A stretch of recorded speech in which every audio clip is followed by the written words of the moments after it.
They carved the mark of rejection into her chest while the pack watched and cheered.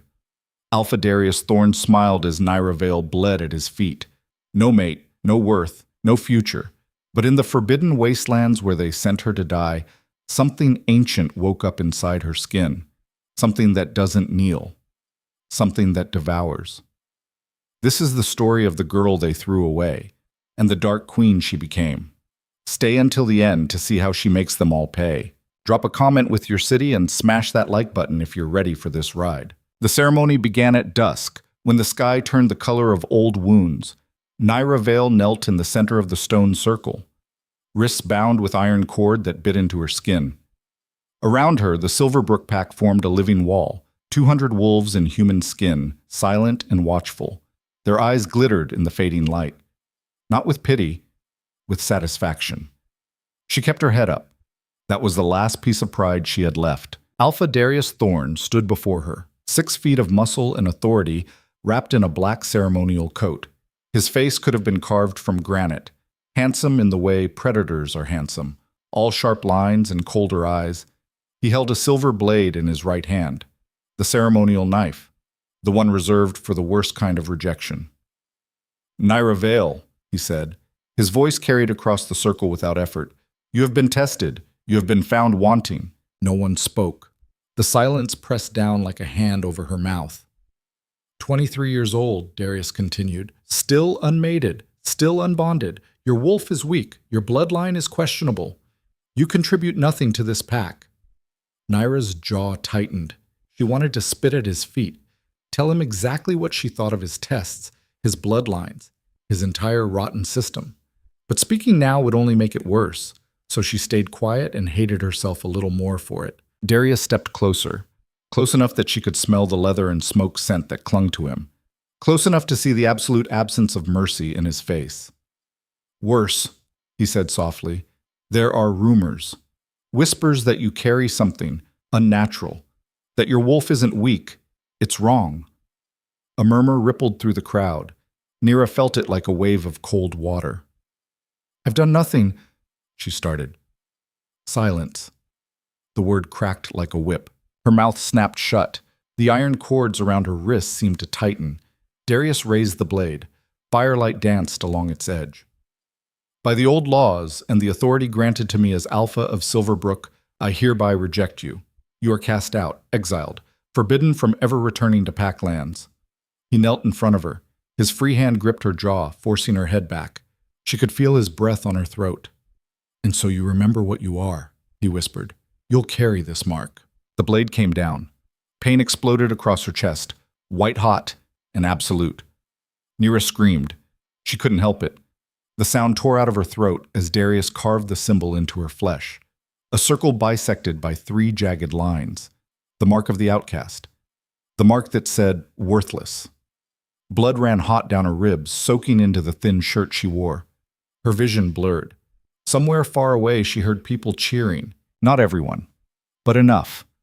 Enough that the sound filled the stone circle, bouncing off the ancient rocks that had witnessed 100 ceremonies just like this one. Enough that Nyra knew the truth. Her pack wasn't just allowing this. They wanted it. Darius stood.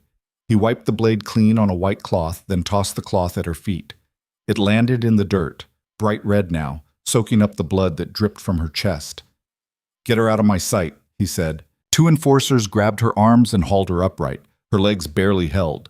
The pain in her chest was a living thing, clawing and burning.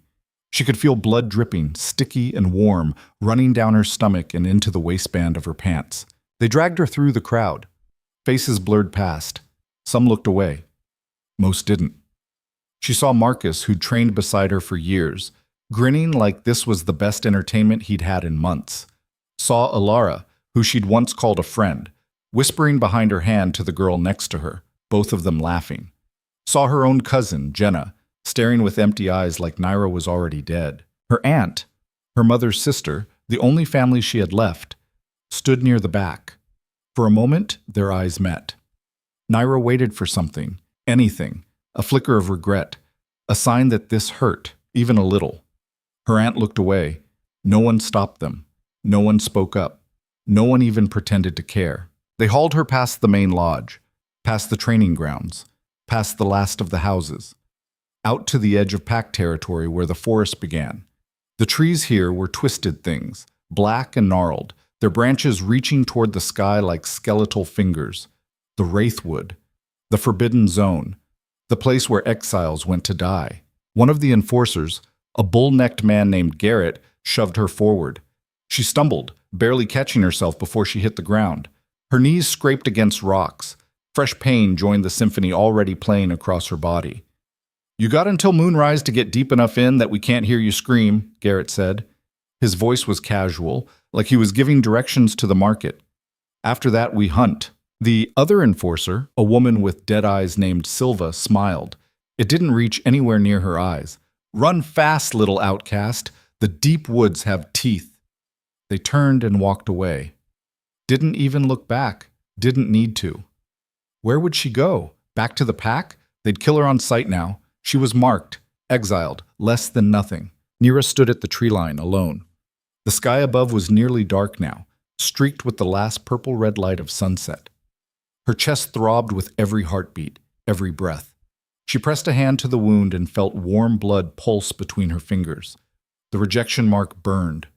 Not just physically, it felt like Darius had carved shame directly into her skin. Behind her, the pack lands glowed with firelight. Warm, safe, everything she'd ever known. She could hear music starting up. Laughter. They were celebrating. Of course they were. Getting rid of dead weight was always cause for celebration in Silverbrook. Ahead of her, the Wraithwood waited, dark and hungry and full of things that killed slowly. Nyra took a breath. It rattled in her chest, half sob, half laugh. 23 years. 23 years of trying to fit in, trying to be good enough, trying to prove she belonged. And this is where it got her. Bleeding out at the edge of the world with a death sentence carved into her chest. She should have seen it coming. The signs had been there for years. When she was 16 and her wolf still hadn't emerged, the whispers started. Whispers that maybe she wasn't really a shifter. Maybe her mother had lied about her father. Maybe she was broken. When she was 18 and still unmated while everyone else her age had found their partners, the whispers got louder, turned into jokes, turned into outright mockery. When she was 20 and something strange started happening, dreams that felt too real, power that flickered under her skin at the worst times, moments where she swore she could feel something massive and terrible sleeping inside her. The pack stopped whispering altogether. They just avoided her, like whatever was wrong with her might be contagious. Darius had called it today. Unnatural, wrong. Maybe he was right. Nyra looked down at her hands. They were shaking, blood slicked. In the fading light, they looked like a stranger's hands. "Screw it," she said out loud. Her voice sounded small in the gathering darkness. "If I'm going to die anyway, might as well die on my feet." She turned her back on the only home she'd ever had and walked into the trees. The forest swallowed her whole. Basem. The first hour was just survival. Nyra stumbled through undergrowth that tore at her clothes and skin. Branches whipped her face, leaving stinging cuts across her cheeks and forehead. Roots tried to trip her. The darkness pressed close, thick enough to choke on. She kept one hand pressed to her chest, trying to slow the bleeding. The other hand she used to push through the vegetation, grabbing onto tree trunks when her legs threatened to give out. The wound burned, not just pain, heat. Like someone had shoved hot coals under her skin, and they were slowly working their way deeper. She'd heard about rejection marks before, how they festered, how some exiles died from infection before the forest even got a chance to kill them. The lucky ones died fast. The unlucky ones lasted days, the marks spreading like poison through their system until they went mad from the pain. She gritted her teeth and kept moving.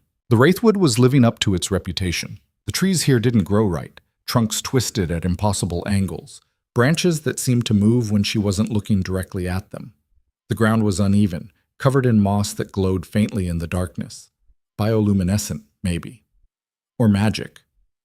In a place like this, either option seemed equally likely. Somewhere behind her, she heard howls. The hunt had begun. They'd given her moonrise, and they'd kept their word. The moon was just starting to crest the horizon, pale and full and cold. But now the pack's hunters were coming. They wouldn't kill her outright. That would be too clean, too merciful. They'd chase her deeper into the woods, make sure she got good and lost, maybe tear her up a little for fun, leave her wounded and bleeding for the real predators to find. It was tradition. The exiling hunt, they called it. A way to make sure outcasts didn't come crawling back. A way to prove that pack law meant something. Nyra forced herself to move faster. Her legs felt like lead. Her vision kept swimming, dark spots dancing at the edges. But fear was a good motivator, and the sound of howls getting closer was the best motivator of all. She ran. Branches tore at her. She felt her shirt rip, felt something sharp score across her shoulder blade. Didn't stop. Couldn't stop. The howls were closer now. She could hear them calling to each other, coordinating. Garrett's deep bass, Silva's higher pitch, others she didn't recognize. They were playing with her. She knew that. They could have caught her already if they wanted to. But where was the fun in that? Her foot caught on a root. She went down hard, hitting the ground with enough force to knock the air from her lungs. For a moment she just lay there, gasping, staring up at the twisted canopy overhead. The moon glowed through gaps in the branches. Beautiful and uncaring. Get up, something inside her whispered. Not her wolf. She'd never had a wolf, not really. Something else. Something that had been quiet for so long she'd almost forgotten it was there. Get up or die here. Your choice. Nyra pushed herself to her hands and knees. Everything hurt. The rejection mark felt like it was trying to burn its way out of her chest. But she got her feet under her, stood, swayed, and heard something that made her blood run cold. Laughter. Close. Too close. Found you, someone sang out. Marcus. Of course it was Marcus. He'd always been Darius's favorite, always eager to prove his loyalty by being twice as cruel as necessary. Nyra turned, saw shapes moving through the trees, eyes gleaming in the darkness. At least 5 of them, maybe more. She did the only thing she could do. She ran. Time lost meaning. There was only the next step, the next breath, the burning in her chest and the howls at her back. The forest seemed to shift around her, paths appearing and disappearing. More than once she could have sworn she was running in circles, passing the same twisted tree with branches that looked like reaching hands. The hunters were getting closer. She could hear them laughing, making a game of it. Someone, Silva probably, called out something that might have been encouragement if it hadn't been laced with such obvious mockery. Nyra's foot hit nothing. 1 second she was running. The next, the ground just disappeared beneath her feet. She fell. The world tilted. She tumbled down a steep embankment, rocks and roots battering her body. She tried to grab onto something, anything, but her hands found only air and loose dirt. The world spun. Pain flared everywhere, her shoulders, her hips, her already injured chest.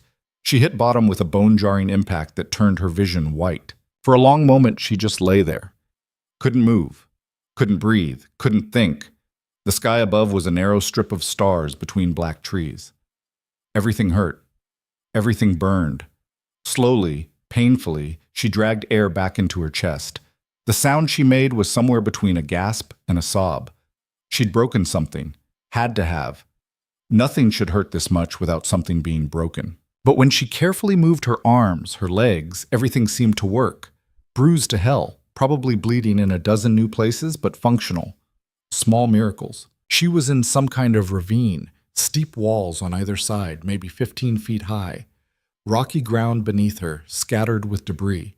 Fallen branches, moss-covered stones. Things she couldn't identify in the darkness. And ahead, maybe 20 feet away, there was a break in the rock face. An opening. A cave, maybe, or a tunnel. It was darker than the surrounding darkness, like a hole torn in the world. Above she heard voices. The hunters had found the top of the ravine. You see where she went? That was Garrett.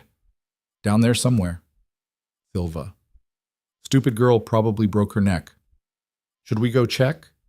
Another voice, younger, eager. Nah. Garrett again. If she survived the fall, she won't survive whatever lies down there. The deep ravines are off limits for a reason.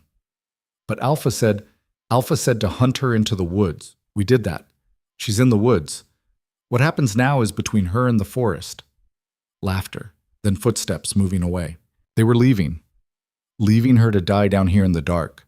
Nyra closed her eyes. Part of her wanted to just lie here. Let it end. She was so tired, tired of fighting, tired of trying, tired of pretending she had any chance of survival in a world that had made it clear she didn't belong. But that other part of her, that dark, quiet thing that had whispered, "Get up," before, stirred again. "Not like this," it said. "Not on your back in the dirt while they laugh. If you're going to die, die on your feet. Die fighting. Die proving they were wrong about you." Nyra's eyes snapped open. "Okay," she whispered to the darkness, to herself, to whatever was listening.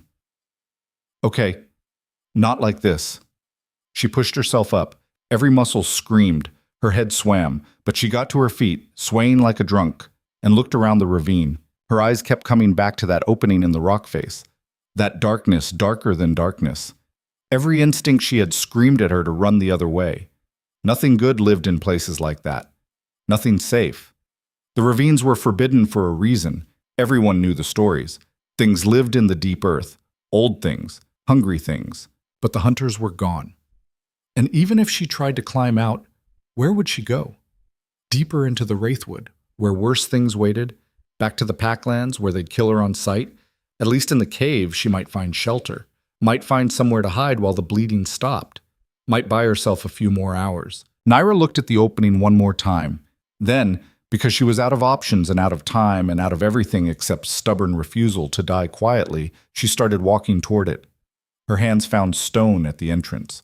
Smooth, cold. Not natural, carved maybe.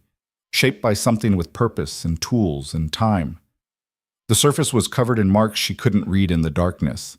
Symbols that seemed to shift when she touched them. The air coming from inside the cave was wrong. Not cold, not warm. Just other. It smelled like old metal and older magic. Like something that had been locked away for so long it had fermented into something new. Nyra hesitated at the threshold. Last chance to turn back.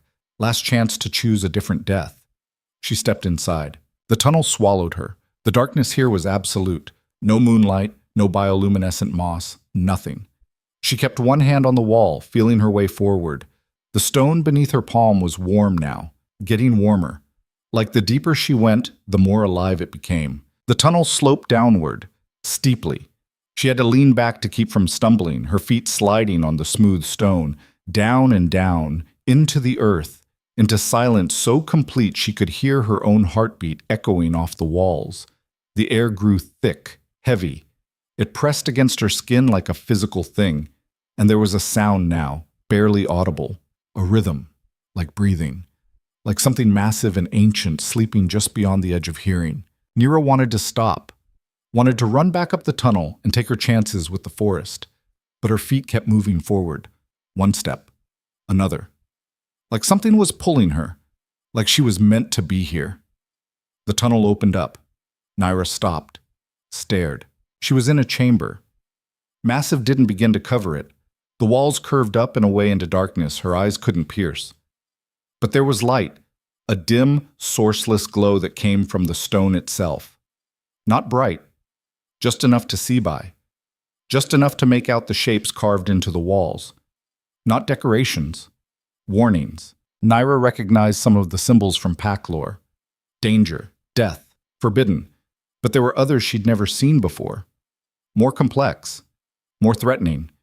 And all of them glowed with that same faint light, pulsing slowly like a heartbeat.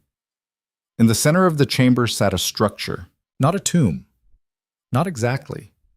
More like an altar, raised on 3 stone steps. And on top of it, a coffin. Black stone, smooth as glass, covered in symbols that writhed and reformed as she watched. They hurt to look at, made her eyes water, made something deep in her chest ache. Nyra's breath caught. She should leave. Turn around right now. Run back up the tunnel. Take her chances with the forest, with the hunters, with anything except whatever was in that coffin. But her feet carried her forward anyway. Step by step, she climbed toward the altar. The symbols grew brighter as she approached. The air hummed with power that made her teeth ache, made her bones vibrate. She could feel something underneath it all. A presence, vast and sleeping. Dreaming dark dreams. Waiting. She reached the top step. The coffin was beautiful and terrible. Obsidian black, smooth as a mirror, covered in those writhing symbols. There was no dust on it, no sign of age despite the obvious antiquity of everything else in this place. It looked like it had been carved yesterday, like whoever, whatever, was inside might wake up any second. Nyra reached out. She didn't mean to, didn't decide to. Her hand just moved on its own, drawn by something she didn't understand. Her fingers brushed the stone. The symbols flared bright. Pain ripped through her chest, not from the rejection mark, though that burned too. This came from somewhere deeper, somewhere she didn't have words for. She gasped, stumbled, caught herself on the edge of the coffin. Blood from her rejection mark dripped onto the black stone. The symbols drank it down like the stone was thirsty. The chamber shook. Dust that hadn't moved in centuries fell from the ceiling. The walls groaned. And the coffin, cracks appeared in the coffin's surface, spiderwebbing outward from where her blood had fallen.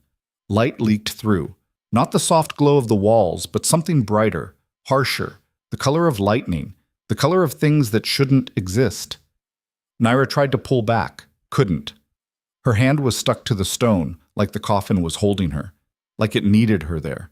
The crack spread, widened, the lid began to lift with a grinding sound that filled the chamber, and a voice filled her head, not heard, not exactly, felt, deep and old and absolutely inhuman, like the earth itself was speaking. Finally, the word resonated in her bones. The coffin exploded outward. Nyra was thrown back. She hit the stone floor hard enough to crack ribs, hard enough to see stars. Through blurred vision, she watched as the shattered pieces of the coffin dissolved into black mist. The mist swirled, condensed, took shape. A figure stepped out of the darkness. No, not a figure, not a man. Something wearing a man's shape the way a wolf wears skin. He was tall, maybe 6.5 feet, with a frame built for violence. Broad shoulders tapering to a narrow waist, lean muscle visible even through the ancient clothing he wore. His skin was pale, like he'd never seen sunlight, like light was something that happened to other people. His hair was black and fell past his shoulders, wild and unkempt, streaked with something that might have been silver or might have been something else entirely. He wore clothes that looked like they came from another age. Black leather and darker cloth, held together with straps and buckles that seemed more ceremonial than functional. A long coat that moved around him like it was alive. Boots that made no sound on the stone. But it was his eyes that froze her, red, pure crimson, glowing in the dim light like burning coals. And when they locked onto her, she felt the weight of them, the hunger. He tilted his head, studying her like a wolf studies prey, like a scientist studies a specimen, like something trying to decide if she was food or entertainment. Then he smiled. It was not a kind smile. It was not a human smile. "Well," he said. His voice was smooth and cold, like silk over ice, like winter given a tongue. "This is unexpected." He took a step toward her, then another, moving with a predator's grace, each movement precise and controlled. The mist that had formed him still clung to his shoulders, trailing behind him like a cape made of shadows. Nyra scrambled backward. Her body screamed at her, "Run, run, run!" But her legs wouldn't obey. She was pinned by those red eyes, by the sheer presence of him. The air around him felt wrong, too cold, too heavy, like gravity worked differently near him. He stopped a few feet away, looked down at her, and she realized with a sinking feeling that he was blocking the only exit. The tunnel was behind him. If she wanted to run, she'd have to go through him. That wasn't happening. "Let me see," he said, almost to himself. His eyes traveled over her, clinical and cold. Female, young, injured. His gaze lingered on the rejection mark. Rejected by your pack, if I'm reading that symbol correctly. Which I am. I invented half the ritual marks your kind uses. He crouched down, bringing himself closer to her level. The movement was fluid, inhuman. "So," he continued, "a rejected wolf stumbles into my tomb, bleeds on my coffin, wakes me from a sleep that was supposed to last until the stars went cold." His head tilted the other way. "How did you find this place?" "I didn't—" Nyra's voice came out as a croak. She swallowed, tried again. "I fell. The hunters were chasing me, and I fell, and I ended up here." "Hunters." His smile widened slightly. Not warmth, just more teeth. "Your own pack hunting you." How delightfully familiar. He reached out. Nyra tried to pull away. Couldn't. His hand caught her jaw, gentle but utterly immovable. He tilted her face up, examining her with those burning eyes. His fingers were cold against her skin. Not corpse cold. Colder than that. Like touching winter itself. Rejected, he murmured. Cast out. Left to die in the forbidden woods. His thumb brushed across her cheekbone. And you came here, to me. How wonderfully, perfectly foolish. Who? Nyra forced the words out. Who are you? Who am I? He laughed. The sound echoed off the chamber walls, multiplied, became something vast and terrible. Became something that made the stones themselves shudder. They erased me from history, he said, releasing her jaw and standing. Burned the records. Forbade my name. Hunted down anyone who remembered me and made sure they forgot. He turned away from her, looking up at the symbols carved into the walls. But some stories are too dark to die. Some monsters are too powerful to stay buried. He looked back at her over his shoulder. I am Kyle Virex, he said quietly. The King of Shadows. The first Alpha. The one who united the packs before they knew what unity was. The monster your ancestors locked away because they feared what I would become. He walked back toward her, each step deliberate, each step making her heart beat faster. I ruled for 300 years, he continued, brought order to chaos, made the weak strong and the strong kneel, and when they decided I'd grown too powerful, when they realized I'd stopped aging, stopped dying, stopped being anything they could control, they came for me. He stopped in front of her again, looked down with those red eyes that had seen centuries. It took 50 of their strongest alphas to bring me down. And even then, they couldn't kill me. So they did this instead. He gestured at the ruined coffin, at the chamber, locked me away, sealed me in stone and magic, left me to sleep until the world ended. He knelt beside her again, closer this time, close enough that she could feel the cold radiating off him in waves. And you, little exile, he said softly, just set me free. Before Nyra could move, could scream, could do anything, Kael's hand shot out and grabbed the back of her neck. His grip was iron, inescapable. Which means, he said, his face inches from hers, you're mine now. Power exploded outward from his touch. Nyra screamed as it flooded into her. Not pain, worse than pain. It felt like he was pouring darkness directly into her veins, filling every empty space inside her with something cold and vast and absolutely other. She could feel his presence pushing into her mind, her soul, claiming territory that wasn't his. The mating mark. She knew what this was. Every shifter knew. When an alpha marked their mate, they forged a bond, tied their lives together, made them one. But this was wrong. Too strong. Too violent. Too much. Like he was trying to carve himself into her bones, rewrite her from the inside out. Like he was trying to erase her and replace her with something that belonged to him. The power surged. It felt like ice and fire and electricity all at once, like being drowned and burned alive, like dying slowly while staying conscious through all of it. And then, something in her chest responded. Not her wolf. She'd never had a wolf. Not really. Something else. Something that had been sleeping her whole life, waiting. Something that had gotten her thrown out of the pack because even unconscious, even buried, it had been too big to hide. It rose up like a wave, dark and vast and absolutely furious, and it slammed into Kael's power like a wall meeting a tsunami. The bond fractured. Kael jerked back, eyes going wide. For the first time since he'd stepped out of that coffin, he looked shocked. Actually, genuinely shocked. What? Nyra's vision went white. Power erupted from her chest, from the rejection mark, wild and uncontrolled and massive. It hit Kael like a physical blow, sending him stumbling backward. Sent him, this ancient alpha who'd ruled for 3 centuries, actually falling. The chamber shook. Cracks appeared in the walls, racing up toward the ceiling. The sourceless light flickered and died, plunging them into darkness. In that darkness, Nyra heard Kael's voice, still cold. But underneath it now, something else. Interest. Hunger, recognition. Impossible, he breathed. You can't be. Nyra didn't hear the rest. The power flooding through her was too much. Her body wasn't built to hold this, wasn't built to contain anything close to this. She could feel it burning through channels that didn't exist, tearing holes in places that should have been solid.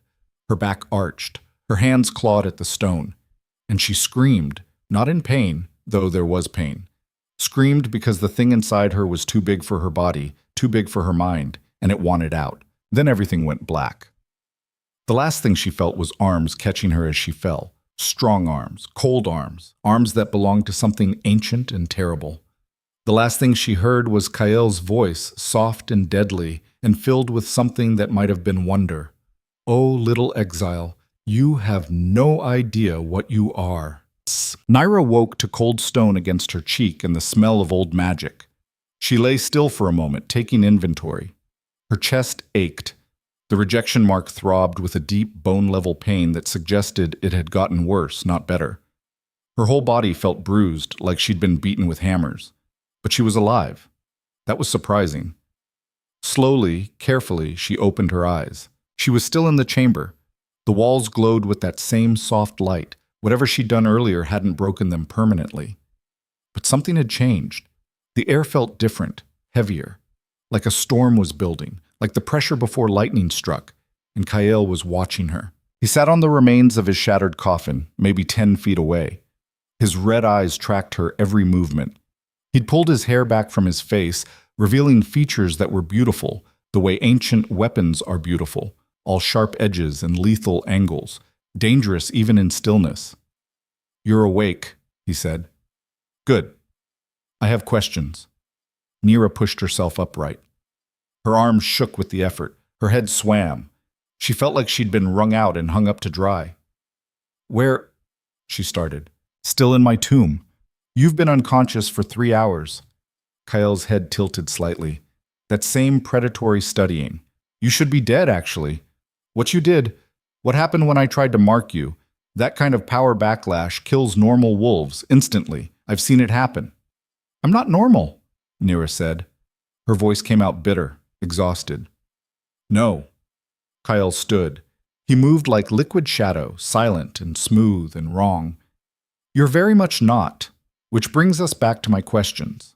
He walked toward her, each step measured, controlled, like he was being careful not to spook her, or like he was enjoying watching her try not to panic. "What are you?" he asked.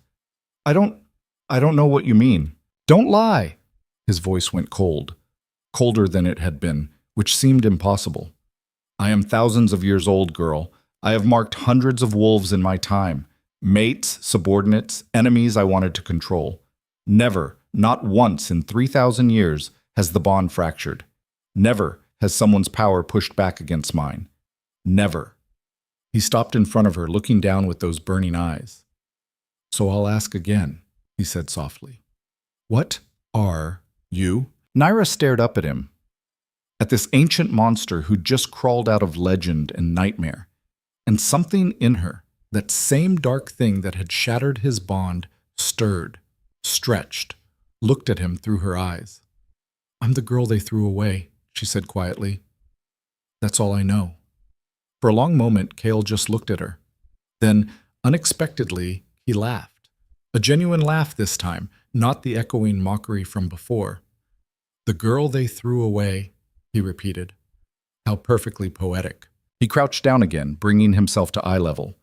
This close, she could see that his eyes weren't just red. There were other colors in them, gold at the edges, black at the center, like looking into a fire that burned backwards. "Let me tell you what I see," he said. "I see a wolf with a rejection mark who somehow found the one tomb in this entire cursed forest. The only one. There are dozens of burial sites in the Wraithwood, little exile, dozens of places you could have stumbled into, but you found mine." His hand shot out, gripping her chin before she could pull away. Not hard, but firm enough that she couldn't look away. "I see someone carrying power they don't understand," he continued. "Power that shouldn't exist. Power that was supposed to have died out 1,000 years ago. Power that's killing them from the inside out." He released her chin, stood, walked back to his coffin, and sat on its remains. "I see," he said quietly. "Someone just like me." Nyra's breath caught. "I'm nothing like you." "No?" His smile was sharp, all edges. "We're both monsters, little exile. Both thrown away by a world that feared us.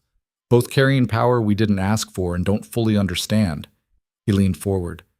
The only difference is I learned to wear my monstrosity like armor. I learned to make them fear me on purpose.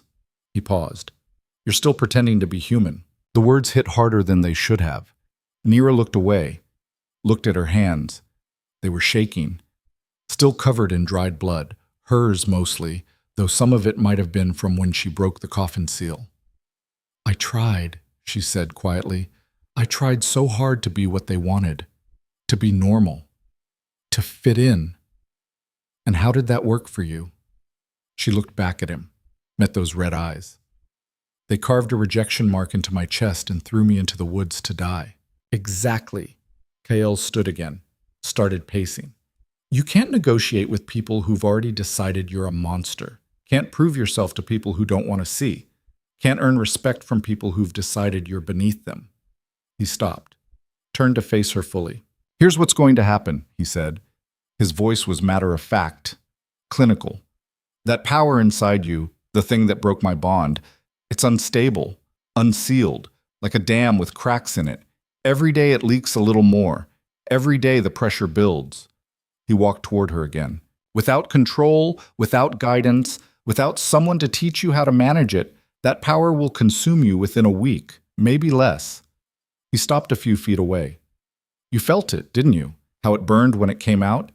How it wanted to tear free? How it felt like it was trying to destroy you just to escape? Nyra's hand moved to her chest, to the rejection mark. She could feel it, the heat under her skin, pulsing in time with her heartbeat, growing stronger, growing hungry. Yes, she whispered. Then we have a deal to make. Kael's smile returned. I'll teach you to control it, keep you alive, help you become what you're meant to be instead of what they tried to make you. And in return, his smile widened, became something terrifying and beautiful and utterly inhuman. You helped me destroy the council that imprisoned me, the pacts that erased my existence, the entire rotten system that decided we weren't worth keeping. He held out his hand. They threw us away, little exile. Let's show them what a mistake that was. Nyra stared at him. This creature of legend and nightmare, this king of shadows who wanted to burn the world and dance in the ashes. She should say no, should refuse, should do anything except make a deal with something this dangerous, this old, this clearly beyond any kind of redemption.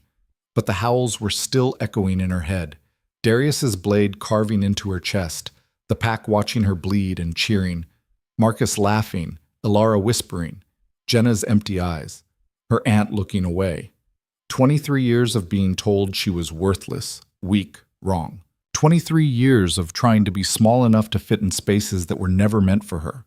The girl they threw away. Nyra met Kael's burning gaze and felt that dark power inside her stir, stretch, wake up fully for the first time in her life. And it was hungry. Teach me, she said.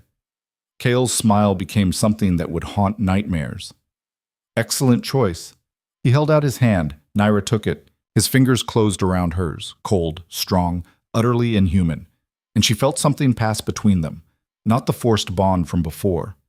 Something else, something like recognition, like two predators meeting in the dark and deciding to hunt together instead of tearing each other apart. First lesson, Kael said, pulling her to her feet. She swayed, but he held her steady. You're going to learn to stop thinking like prey. I'm not. You are. His grip tightened slightly. You flinch when I move. You apologize for taking up space. You make yourself small. He leaned in close. That ends now. You want to survive? You want to master this power? You need to stop being the girl they threw away. Then what do I be? His smile was all teeth. The thing they should have killed when they had the chance.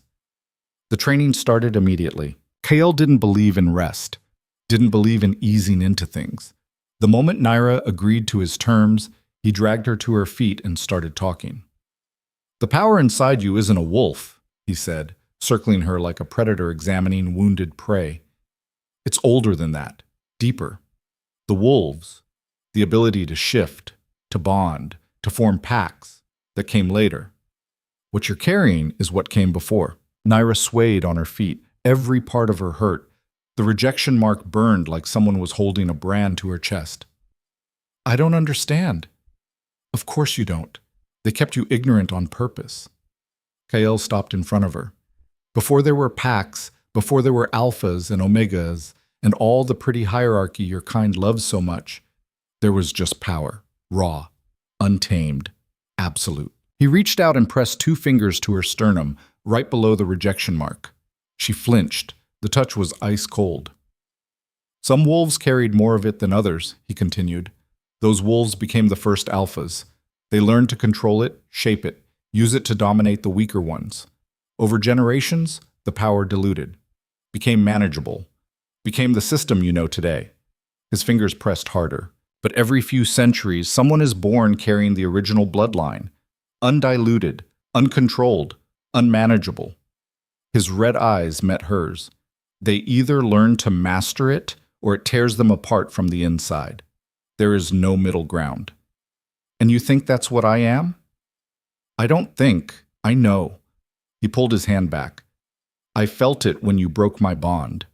That's not pack magic, little exile. That's primordial power, the kind that hasn't walked the earth in 1,000 years. Nyra's legs finally gave out. She sat down hard on the cold stone, breathing heavily. Then why didn't anyone tell me? Why didn't the pack? Because they didn't know what you were. They just knew you were dangerous. Kael crouched in front of her again. And people kill what they don't understand. Or in your case, throw it away and hope the forest does the job for them. He stood, started pacing again. The power manifests differently in everyone. For me, it was shadow, darkness given form. I could step between spaces, pull the night around me like a cloak, make people see their worst nightmares. His smile was cold, very useful for keeping subordinates in line. What about me? That's what we're going to find out. He stopped, looked at her. But first you need to stop dying. I'm not. You are. His voice cut through her protest like a knife.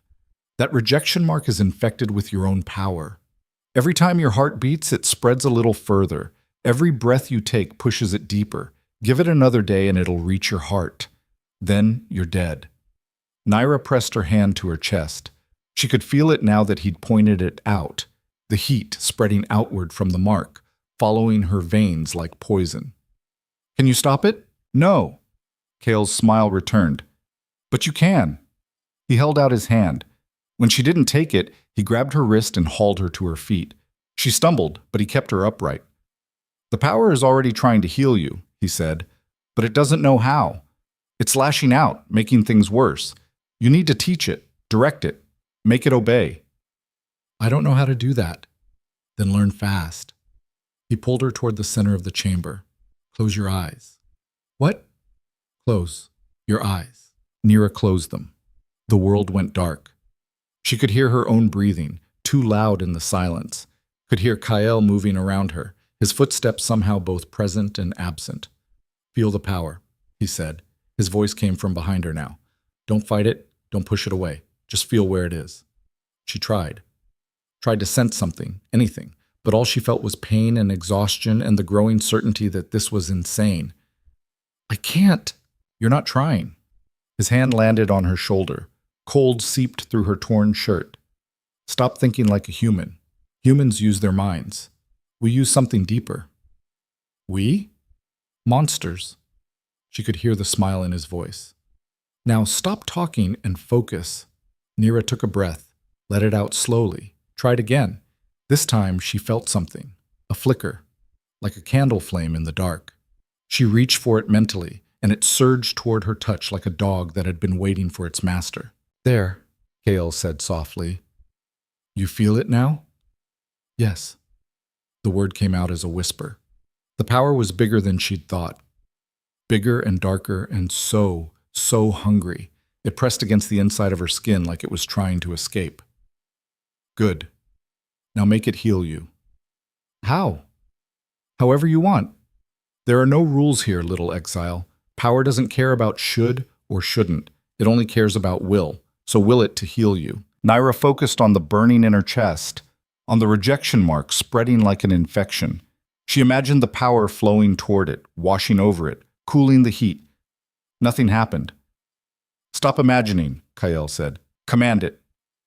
I don't. His hand tightened on her shoulder. You survived being rejected by your pack, survived falling down a ravine, survived waking an ancient monster and breaking his bond. His voice dropped lower. You are not weak. You are not powerless. So stop acting like it and tell your power what to do. Something in his words hit home, hit hard. Nyra felt anger flare. At him, at the pack, at herself for still acting like she needed permission to exist. She stopped asking, started demanding. The power responded instantly. It flooded toward the rejection mark like water finding a crack. And where it touched, the burning cooled. The infection retreated. She could feel tissue knitting back together, damaged cells being replaced, poison being burned away. The pain didn't stop, but it changed, became something she could handle instead of something that was killing her. Better, Kael said. Keep going. Don't stop until it's done. Nyra poured more power into the wound, more and more, until she felt like she was drowning in it, until she wasn't sure where she ended and the power began. The rejection mark fought back, tried to resist, but she was stronger. The power slipped. For just a second, she lost control. The power surged wild, burning through her like lightning. She screamed. Her eyes flew open. She could see her hands glowing with black light, see cracks spreading across the floor beneath her feet. Kael grabbed her face with both hands, forced her to look at him. Control it, he said. Not gentle, not kind. Pull it back. Now. I can't. You can. His red eyes bored into hers. It's yours. It belongs to you. Make it obey. Nyra gritted her teeth, reached for the power with mental hands and pulled, dragged it back inside her inch by inch, fighting its resistance every step of the way. It didn't want to come. Didn't want to be contained again. Too bad. She was done being afraid of herself. The power came back. Slowly at first, then faster. The glow faded from her hands. The cracks in the floor stopped spreading, and finally, blessedly, everything went quiet. Nyra sagged in Kael's grip. He held her up, kept her from falling. Good, he said. That was good for a first attempt. First? She could barely get the word out. You're going to make me do that again? Every day. Multiple times a day. Until you can control it without thinking. He released her face, but kept one hand on her arm. Until it becomes as natural as breathing. I almost killed us both. Almost doesn't count. His smile was sharp. Besides, you couldn't kill me if you tried. Not yet, anyway. Give it a few years of training, and maybe you'll be strong enough to be a threat. He said it casually, like the idea of her becoming strong enough to threaten him was amusing rather than terrifying. Nyra looked down at her chest. The rejection mark was still there. The scar would be permanent. But the infection was gone. The spreading heat had stopped. She could breathe without feeling like knives were stabbing her lungs. It worked, she said. Surprised. Of course it worked. I've been doing this for 3,000 years. Kael released her arm. Now rest. You're going to need it. Rest where? He gestured vaguely at the chamber. Here. Where else? Nyra looked around. Cold stone. No blankets, no food, no water, no anything except ancient magic and a monster who'd just woken from a centuries-long nap. This is insane, she said. Probably. Kael walked toward the tunnel entrance. But you made your choice. Now live with it. He disappeared into the darkness. Nyra stood alone in the chamber for a long moment. Then, because she was too exhausted to do anything else, she found a relatively smooth section of floor and lay down. Sleep came fast, and with it, dreams of fire and shadow and red eyes watching from the dark. She woke to the sound of screaming. Nyra jolted upright, heart hammering. The chamber was darker than before. The walls had stopped glowing. And somewhere above, somewhere outside, people were dying.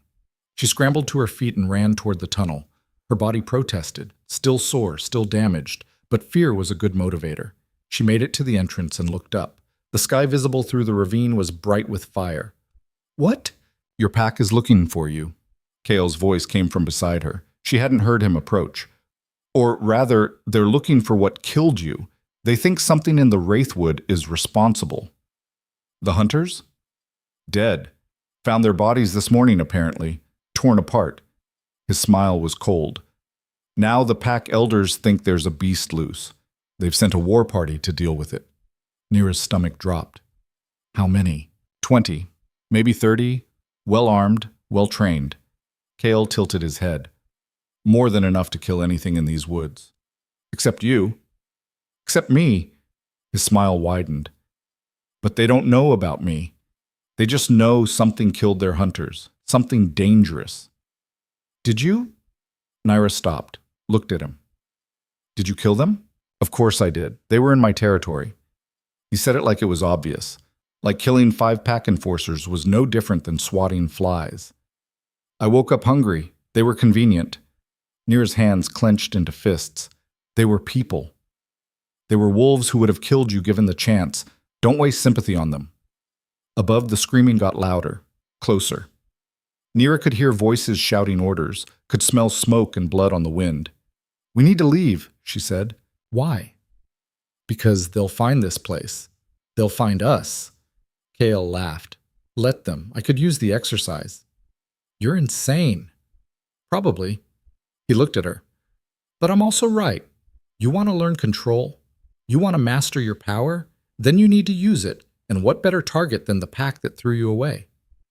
I'm not a killer. Not yet. His hand shot out and grabbed her wrist. But you will be. Because if you don't kill them, they will absolutely kill you. That's not philosophy, little exile. That's fact. He pulled her toward the tunnel entrance, toward the ravine, toward the sounds of violence above. Wait. No more waiting. No more hiding. You're going to learn the second lesson right now. What's the second lesson?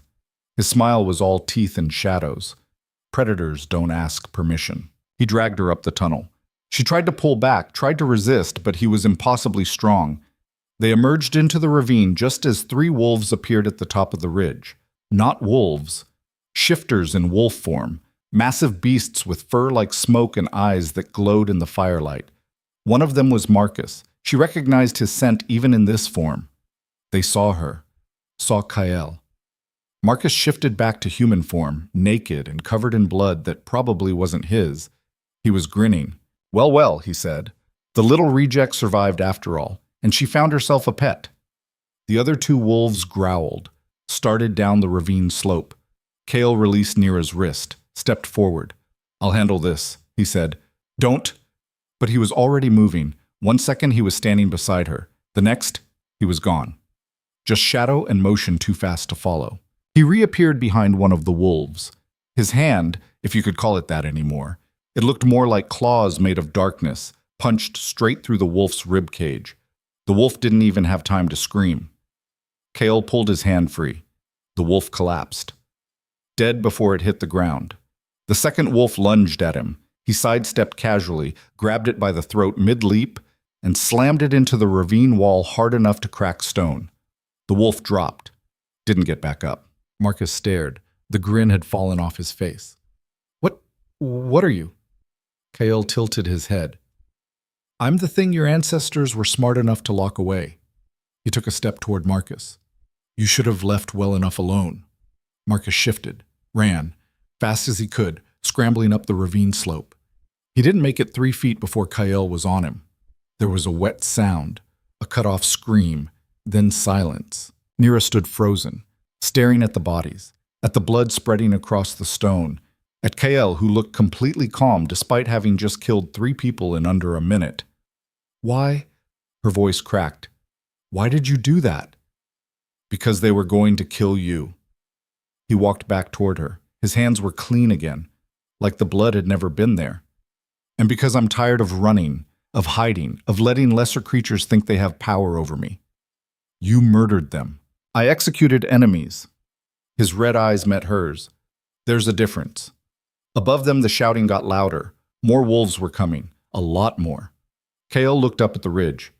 They're going to keep coming, waves of them, until they either find what killed their friends or decide it's too dangerous to continue.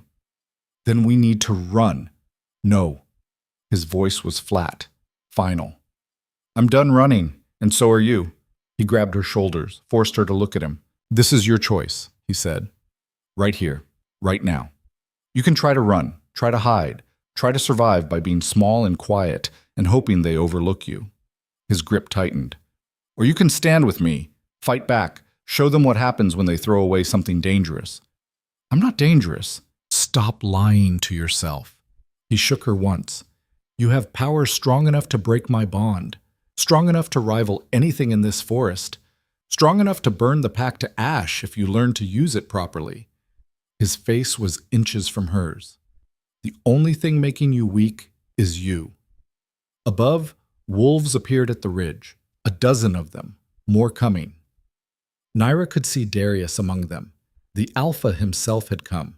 His eyes found her and narrowed. Stand down, he called out. His voice carried authority. Power. Whatever you've allied yourself with, exile, it won't save you. Come quietly, and I'll make your death quick. Kale laughed.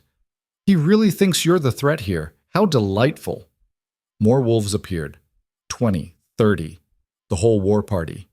They lined the ridge surrounding the ravine, cutting off any escape. Darius shifted to human form, stood there naked and unashamed, an alpha in his prime.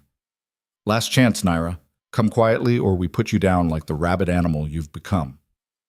Nyra looked at him, at the alpha who'd carved a rejection mark into her chest and smiled while she bled, at the pack who'd cheered while it happened, at Marcus's body lying broken at the bottom of the ravine, and she felt something inside her shift, not her wolf, something bigger. No, she said. Her voice was quiet, but it carried. Darius's eyes widened. What did you say? I said no. Louder now, stronger. I'm done being your victim, done being your exile, done letting you decide what I am. She took a step forward. Kale released her shoulders but stayed close. You threw me away because you were afraid, Nyra continued. Afraid of what I might become. Afraid of power you couldn't control. She smiled. It felt wrong on her face. Sharp. Turns out you were right to be afraid. Darius's face went hard. Kill them both. The wolves attacked. They came down the ravine slope like an avalanche of fur and teeth and claws. 30 trained fighters against 2. Against an unarmed girl and a monster who'd just woken from a 1,000-year nap. It should have been over in seconds. Kale moved first. He became shadow, flowing through the wolves like smoke through fingers. Everywhere he touched, wolves fell. He didn't bother with weapons, didn't need them. His hands were enough, his speed was enough. His sheer, overwhelming power was enough, but he wasn't trying to kill them all. Nyra realized that after a few seconds. He was hurting them, pushing them toward her. 3 wolves broke through his defense, charged straight at her, jaws open, ready to tear her apart. And something inside Nyra woke up. The power exploded outward. Not wild like before, not uncontrolled. This time it answered to her will, shaped itself to her need. It formed a barrier around her body, invisible but solid, made of compressed darkness that felt like frozen air. The first wolf hit the barrier and bounced off, stunned. The second and third tried to circle around. The barrier moved with her, staying close. Stop defending, Kale shouted. He was in the middle of 5 wolves, tearing through them like paper. Attack! Nyra didn't think, didn't plan, just acted. She reached for the power and threw it at the nearest wolf. It left her hands as a lance of pure black energy, hit the wolf square in the chest. The creature flew backward, slammed into the ravine wall, and didn't get up. The other 2 wolves hesitated. That was their mistake. Nyra hit them both with waves of force that sent them tumbling. They tried to recover, but she was faster. The power came easier now, responding to her thoughts almost before she formed them. She could feel it singing in her veins, could feel it rejoicing at finally being used. One of the wolves shifted back to human. A woman Nyra recognized, one of the pack trainers. She raised her hands in surrender. Please, she gasped. Please, we didn't know. The power took her before Nyra could stop it, before she could think.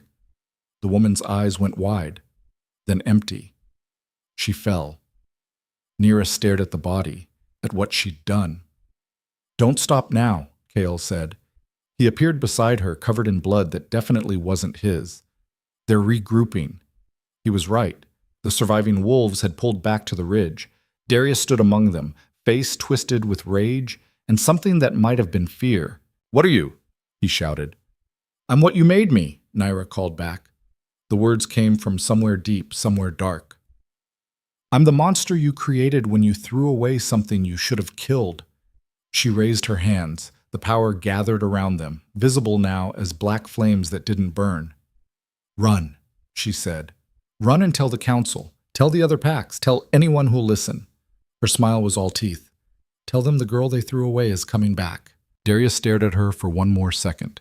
Then he shifted and ran. The remaining wolves followed. They disappeared into the forest. Silence fell over the ravine, broken only by Nyra's heavy breathing and the crackle of dying fires above.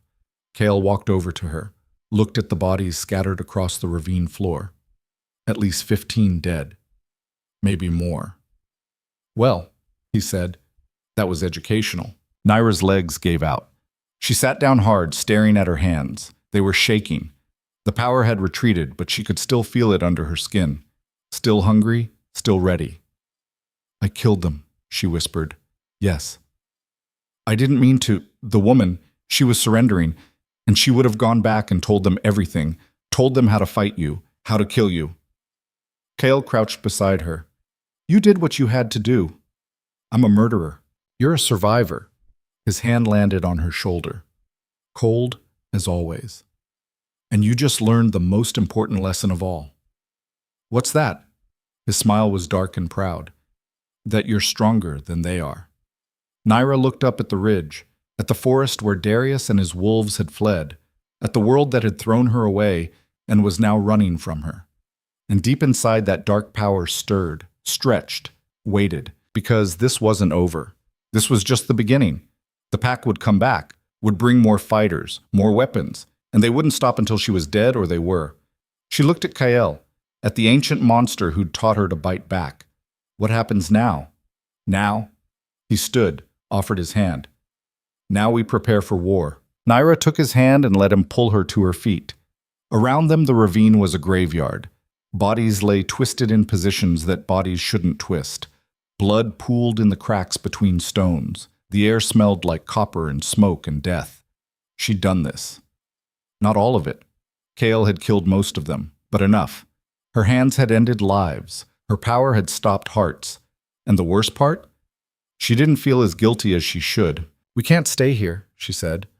Her voice sounded strange. Flat. Like the emotions had been scraped out of it. Agreed. Kale was already moving, walking between the bodies with casual indifference. "They'll be back with reinforcements, probably by dawn." "Where do we go?" "Deeper." He stopped at the base of the ravine wall, looking up at the ridge. "The Wraithwood has places even your pack won't follow. Old places. Dangerous places." "More dangerous than you?" His smile was sharp. "Much more. But that's what makes them useful." He started walking. Nyra followed because there was nothing else to do. Behind them, the bodies cooled. Above them, the sky was turning the ugly orange of false dawn. They moved through the forest in silence. Kael led the way with the confidence of someone who knew exactly where he was going. The trees here were older than the ones near Packlands, thicker. Their branches wove together overhead, blocking out most of the light. Moss covered everything, glowing faintly in the darkness. After what felt like hours, they reached a clearing. In the center stood the ruins of what might have been a temple once. Stone pillars jutted from the ground like broken teeth. Walls had crumbled into piles of rubble. And in the middle of it all, a well. Dark water gleamed at the bottom. "This will do," Kael said. "What is this place?" "A shrine to the old gods. The ones your kind worshipped before they decided hierarchy was more important than power." He walked to the well, looked down into it. "The water here is sacred, toxic to normal wolves, but for us," he dipped his hand in. When he pulled it out, the water clung to his skin like oil, black and viscous and wrong. "For us, it's fuel." Nyra approached carefully. The water in the well looked bottomless. She could see her reflection on the surface, pale, blood-stained, with eyes that looked too dark. "Drink," Kael said. "What?" "The power inside you is growing, faster now that you've used it. If you don't feed it, it will start feeding on you." He gestured at the well. "This water will stabilize it. Give you time to learn proper control." Nyra stared at the black water. Every instinct screamed at her not to touch it. But Kael was right. She could feel the power inside her, restless and hungry, growing stronger with every heartbeat. She knelt by the well, cupped her hands. The water was ice cold and felt wrong against her skin, like it was alive and aware and judging her. She brought it to her lips and drank. The taste was indescribable. Not bitter, not sweet, just wrong. It slid down her throat like liquid shadow, cold enough to hurt. For a second, nothing happened. Then the pain hit. Nyra screamed. The water burned through her veins like acid, tearing through every cell. She could feel it changing her, reshaping her from the inside out. The power inside her surged to meet it, and where they collided, everything went white. When she came back to herself, she was lying on cold stone. Kale crouched over her, one hand on her forehead. His expression was concerned? Maybe? It was hard to tell with him. Still alive, he said. Good. You're stronger than you look. Nyra tried to speak. Her throat burned. She settled for a groan. The first drink is always the worst, Kale continued. He helped her sit up. But now your body knows what to do with the power. It won't be fighting itself anymore. She looked down at her hands. They looked the same. But she could feel the difference. The power that had been wild and chaotic was not tame, exactly, but organized, like it had found its proper channels. How long was I out? 3 hours. The sun's fully up now. He stood, walked to the edge of the clearing, which means your pack has had time to regroup, time to plan, time to call in favors from other territories. Other territories? You killed 15 of their warriors, Nyra, and you humiliated their alpha. They're not going to let that stand. He looked back at her. They're going to bring everything they have. Fear twisted in her gut. How many is everything? Silverbrook has maybe 60 fighters, but they're allied with 3 other packs. Call it 200 wolves total if everyone shows up.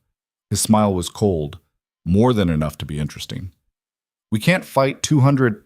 You can't. Not yet. He walked back to her. But I can. And more importantly, I can teach you to, if you're willing to do what needs to be done. There was something in his voice, something sharp and dangerous. What needs to be done? Nyra asked. Kale's red eyes glittered. There's a reason they sealed me away instead of killing me. A reason 50 alphas working together could only barely contain me. He held out his hand. I'm going to show you why. She took his hand. He pulled her to her feet, then kept pulling. Drew her close until they were nearly touching. The bond we tried to form earlier, he said. It fractured because your power pushed back, but that was instinct, unconscious resistance. His free hand came up, rested against her cheek. What if you didn't resist? What if you let me in? Nyra's breath caught. You want to try again? Not exactly. A mating bond requires acceptance from both parties, forces the alpha to protect the mate, limits what I can do. His thumb brushed across her cheekbone. I'm talking about something different, a bond of power, not emotion, not obligation, just pure strength shared between us. Why would you do that? What do you get out of it? His smile was all teeth. Access to your bloodline, your primordial power mixed with mine.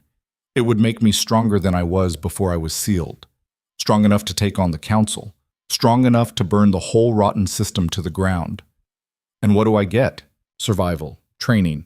And when we're done, when we've destroyed everyone who hurt us, freedom.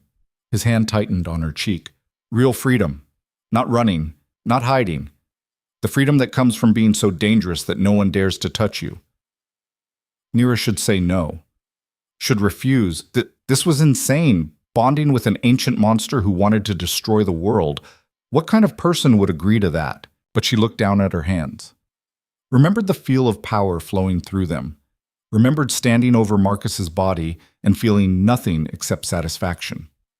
Maybe she was that kind of person now. Will it hurt? She asked. Absolutely. Will I still be me after? You'll be more you than you've ever been. His red eyes bored into hers. But you'll also be mine. And I'll be yours. Bound together until one of us dies. No going back. Nyra took a breath. Let it out slowly. Do it. Kael smiled. Close your eyes. She did. The world went dark. His hand moved from her cheek to the back of her neck.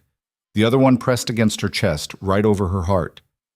"This is going to break you," he whispered, "but I'll put you back together, stronger, better, worthy of the power you carry." Power flooded into her. This time she didn't fight it, didn't push back. She opened herself to it, let it pour in like water filling a vessel. It was cold and dark and vast, bigger than anything she'd ever felt. It drowned her, pulled her under, filled every empty space until there was nothing left except the power and Kael's presence wrapped around it. She felt him in her mind, not reading her thoughts. Deeper than that. He was in her bones, her blood, her soul, learning her, mapping her, claiming territory. And she was in him too. She could feel his age, the weight of thousands of years pressing down, could feel his hunger, his rage, his absolute conviction that the world owed him blood, could feel the darkness that lived at his core, the thing that made him monstrous. It should have terrified her. Instead, it felt familiar, like coming home. The power surged between them. His darkness and her primordial bloodline twisted together, forming something new, something that had never existed before. A bond forged not from love or duty, but from shared monstrosity and mutual hunger. It settled into place with a sound like shattering glass. Nyra's eyes flew open. The world looked different, sharper. She could see the individual leaves on trees 100 feet away, could hear small animals moving in the undergrowth, could smell rain coming hours before it would arrive. And she could feel Kael. Not just physically, she knew exactly where he was without looking, could sense his mood, his intentions. They were connected, truly, deeply connected. He was staring at her with something like wonder. "Incredible," he breathed. "I can feel it, your power. It's even stronger than I thought." Nyra looked down at her hands. They were glowing faintly with black light. The light pulsed in time with her heartbeat. "What did you do to me?" "Nothing you didn't allow." He released her, stepped back. "How do you feel?" She took inventory. Her body felt different, lighter, stronger. The exhaustion that had been weighing her down was gone. The pain from her injuries had faded to a dull ache. "I feel—" She paused, searched for the right word. "Alive, heck. For the first time in my life, I feel actually alive." "Good." Kael walked to the center of the clearing. "Then let's see what you can do with it." He raised one hand. Shadows peeled away from the ruins, forming into shapes. Wolves made of darkness with glowing red eyes. 4 of them. They circled Nyra, growling. "Kill them," Kael said. The shadow wolves attacked. Nyra moved without thinking. The power responded instantly, forming into weapons, blades of compressed darkness that she wielded like extensions of her own body. She cut through the first wolf mid-leap. It dissolved into smoke. The second lunged from her blind side. She spun, brought up a shield of solid shadow. The wolf bounced off. She stabbed it through the skull. The third and fourth attacked together. Coordinated. Smart. Not smart enough. Nyra reached for the power and pulled. It came roaring out of her, forming into dozens of shadow tendrils that grabbed both wolves and ripped them apart. Silence fell over the clearing. The last wisps of shadow dissolved. Nyra stood in the center, breathing heavily, surrounded by the evidence of her power. "Excellent," Kael said. "Again." He formed more shadow wolves. 6 this time. Bigger, faster. Nyra killed them all. Again. 10 wolves. She destroyed them. Again. 20. She barely broke a sweat. They trained for hours. Kael threw everything at her. Shadow beasts, walls of force, simulated attacks from multiple directions. And Nyra adapted. Learned. The bond between them let her tap into his experience, his knowledge. It was like downloading thousands of years of combat training directly into her brain. By the time the sun was setting, she was moving like a predator, striking with precision, using the minimum power necessary to achieve maximum effect. Kael finally called a halt. "Enough! You're learning faster than expected." Nyra collapsed against a broken pillar. She was exhausted but exhilarated. "How much time do we have?" "Until what?" "Until they come for us."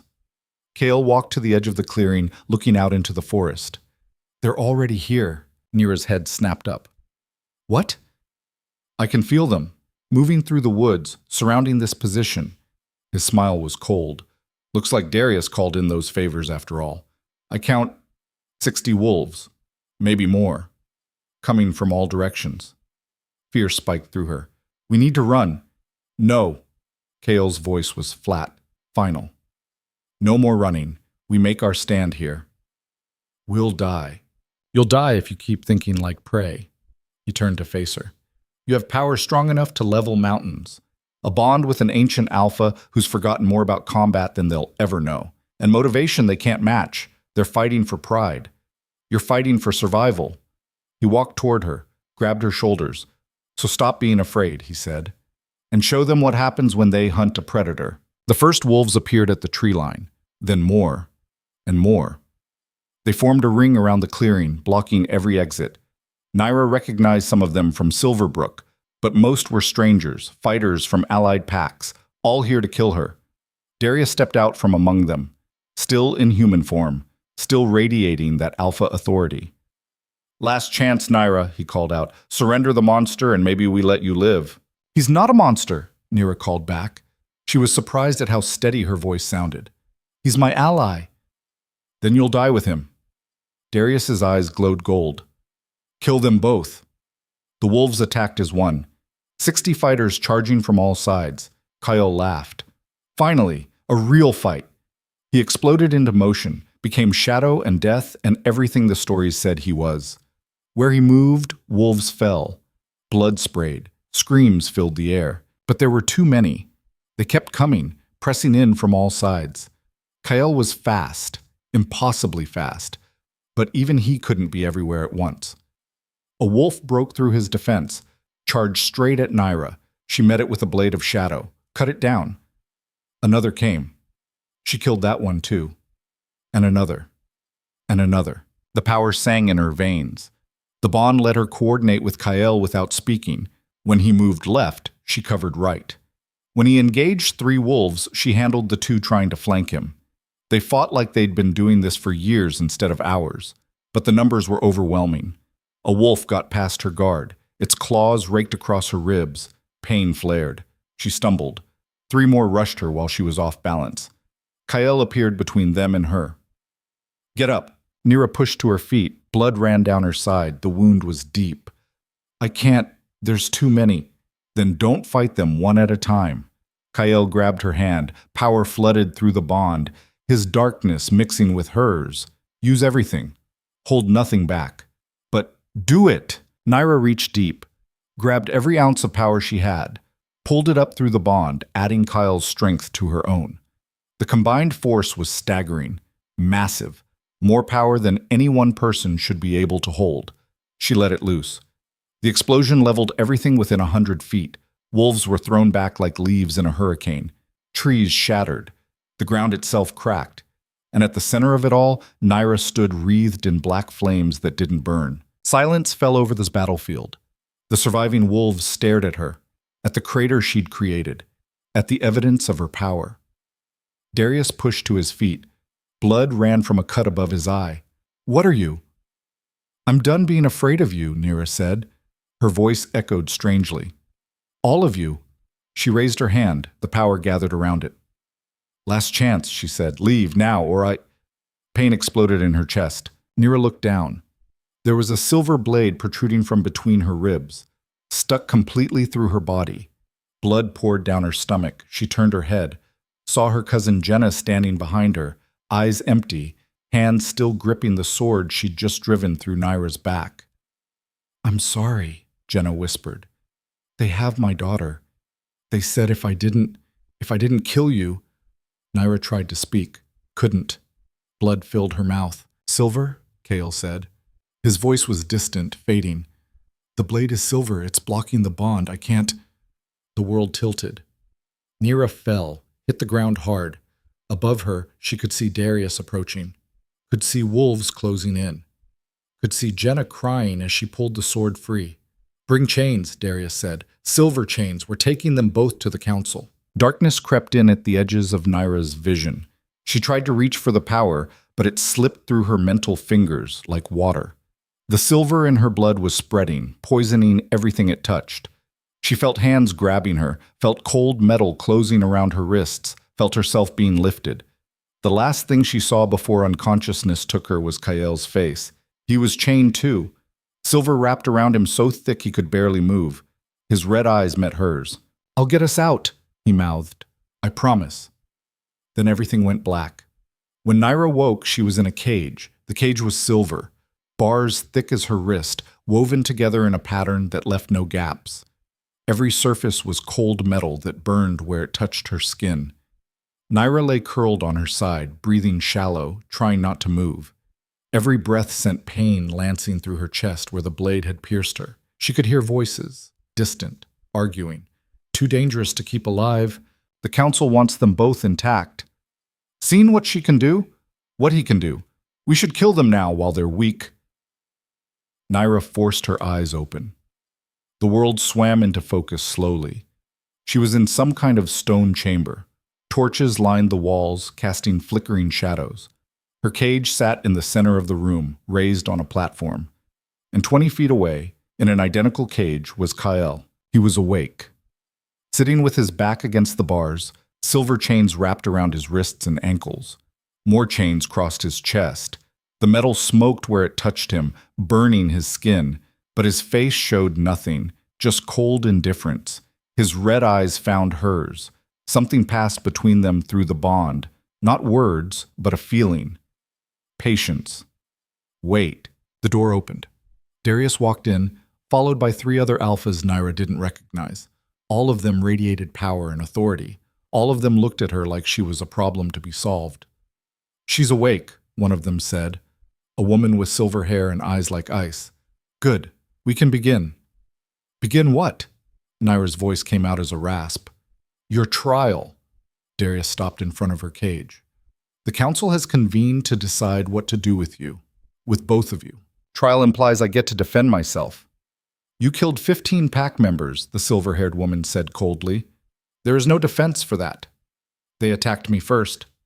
After you allied yourself with a monster. A third alpha, younger, with scars across his face. After you used forbidden power. After you refused exile. You carved a mark into my chest and threw me away to die," Nyra shot back. Pain flared with the effort of speaking, but anger pushed through it. "What did you think would happen? We thought the forest would handle you." Darius's face was stone. "We didn't account for you being stupid enough to wake him." He jerked his head toward Kael. Kael smiled. It was not a nice smile. "Stupid, desperate, brave. Pick your favorite."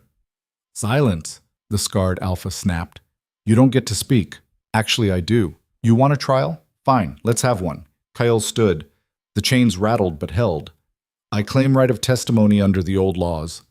The silver-haired woman's eyes narrowed. "The old laws don't apply to you." "They apply to everyone, even monsters you'd rather forget existed." Kael's voice was calm, reasonable, which somehow made it more terrifying. "Or have you all forgotten what happens when you deny ancient rights? How well did that work out last time?" Silence fell over the room. The 3 visiting alphas exchanged glances. "What is he talking about?" the scarred one asked. Darius's jaw tightened. "Nothing. Old history. History that's standing right in front of you." Kael walked to the front of his cage, gripping the bars despite the silver burning his hands. "You want to know why they sealed me away instead of killing me? Because they tried. For 300 years they tried. Poison, beheading, fire, holy water, every method they could think of." His smile widened. "Nothing worked. Because I'm not just an alpha. I'm what alphas were before your pretty hierarchy watered down the bloodline." He looked at each of them in turn. "I'm what you're all terrified of becoming." "You're a mistake," the silver-haired woman said. But there was uncertainty in her voice now. "An aberration that should have stayed buried. And yet here I am, awake, bonded to the one person in this room with power to match mine." Kael's eyes found Nyra's. "You think you're judging her. You're about to see what happens when you judge something you don't understand." The door burst open. A young wolf stumbled in, breathing hard. "Council members, we have a problem." "What kind of problem?" Darius demanded. "The perimeter guards, all 15 of them. They're dead." The temperature in the room dropped. "How?" the scarred alpha asked. "We don't know. No wounds, no signs of struggle. They just stopped." The young wolf's hands were shaking, like something drained the life right out of them. Everyone looked at Kyle. He was still smiling. "Wasn't me," he said cheerfully. "I've been in this lovely cage the whole time, haven't I?" "Then what?" the silver-haired woman started. "You should probably check on your prisoners," Kyle interrupted. "All of them, not just us." Darius's face went pale. He turned and ran from the room. The other alphas followed. The young wolf hesitated, then fled too, leaving Nyra and Kyle alone. "What did you do?" Nyra asked. "Me? Nothing." Kale sat back down, casual as anything. "But our bond goes both ways, little exile. When they captured you, they captured something connected to me. And I have friends in dark places who don't appreciate people taking what's mine." "Friends? Remnants of my old army. Things I created back when I had time and resources. Most of them died when I was sealed." His smile turned sharp. "But some didn't. Some went dormant, waiting. And when I woke up, so did they." Nyra's stomach dropped. "How many?" "Enough." He tilted his head, listening to something she couldn't hear. "They're here for you, not me. I can escape whenever I want. But you're the priority, the one they'll protect at any cost." "I don't understand." "The bond we formed didn't just tie us together. It announced you to every dark thing that ever served me, marked you as mine, as family." His red eyes glowed brighter. "They're coming to retrieve what was stolen, and they're not going to be gentle about it." The building shook. Screams echoed from somewhere above. The sound of fighting, claws on stone, howls of pain and rage. Kale stood, walked to the front of his cage, and the silver bars that had held him simply dissolved, like they'd never been there. "Turns out I've had enough time to figure out how to break these particular chains," he said, stepping out. "I was just waiting for the distraction." He walked to Nyra's cage, touched the lock. It melted. The door swung open. Nyra tried to stand. Her legs buckled. The wound in her chest was still bleeding, the silver poisoning spreading through her system. Kale caught her before she fell. "Easy. The silver needs to come out first." "How?" He didn't answer, just pressed his hand to her chest, over the wound. Cold flooded through her. Not painful this time, cleansing. She felt the silver being forced out of her blood, pushed to the surface. The foreign metal rose through her skin like sweat, forming silver beads that fell away and dissolved. The wound closed. Not completely, it would scar, but the bleeding stopped. The poison cleared. Nyra took a full breath for the first time in hours. "What's happening up there?" "My people are securing the building, killing anyone who resists, freeing anyone who was imprisoned." Kale helped her to her feet, and most importantly, they're sending a message to the council. "What message?" "That I'm back, and I'm done hiding." The door burst open again, but this time it wasn't pack wolves who came through. They looked human at first glance, but only at first glance. They moved wrong, too fluid, like their bones weren't quite solid. Their eyes were black from edge to edge, and shadows clung to them like living things. There were 5 of them. They bowed when they saw Kyle. "My king," one said. Its voice sounded like grinding stone. "The building is secure." 37 enemies dead, 12 surrendered, the rest fled. "The council members?" "Escaped, but we marked them. We can track them anywhere they run." "Good," Kyle looked at Nyra. "These are my Shadowborn, created from the darkest parts of the Wraithwood. Absolutely loyal, absolutely lethal." One of the Shadowborn approached Nyra. It studied her with those black eyes. "The bondmate, the queen." "I'm not a queen," Nyra said. "You carry the king's mark, you wield primordial power. You are queen whether you accept the title or not." The Shadowborn bowed. "We serve you as we serve him." Nyra looked at Kyle. He shrugged. "I told you the bond had consequences." More footsteps echoed from the hallway. Human footsteps this time. 3 figures appeared in the doorway, wolves who'd clearly been prisoners here. Their clothes were torn, their bodies covered in wounds, but they were standing, fighting, and leading them was Jenna. Nyra's cousin stopped when she saw her. Blood covered her hands. Her eyes were wild with something between hope and terror. "Nyra," she breathed. "You're alive. I thought..." I thought the silver... You stabbed me, Nyra said flatly. They had Emma. Jenna's voice broke. They had my daughter. Said if I didn't kill you, they'd... She couldn't finish. Tears ran down her face. Where is she now? Here, in one of the cells. I found her when the fighting started. Jenna took a step forward, stopped when one of the Shadowborn moved to intercept. Please, I know I don't deserve forgiveness. I know what I did was unforgivable, Nyra finished. You put a silver blade through my heart. I had no choice. Everyone has a choice. Nyra walked forward. Her legs were steady now, the power flowing through her again. You chose your daughter over me. I understand that. Would have done the same, probably. She stopped in front of Jenna. Her cousin looked terrified. But you still made me vulnerable, still gave Darius the opening he needed. Nyra's hand shot out, grabbed Jenna's throat, not choking her, just holding her. Give me one reason I shouldn't let the Shadowborn tear you apart. I don't have one, Jenna whispered, except that Emma needs her mother, and you're the only family I have left who might understand that.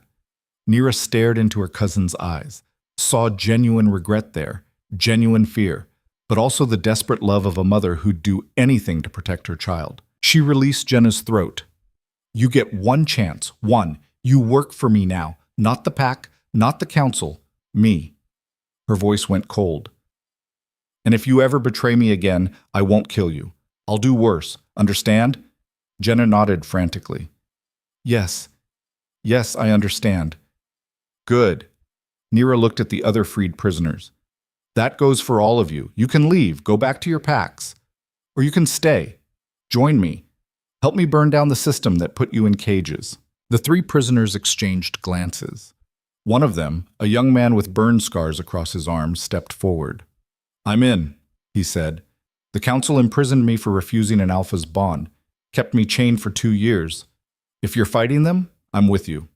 The other two nodded. We're in too. Kale walked up beside Nyra. Looks like you're building an army. I don't want an army. Too bad. You have one.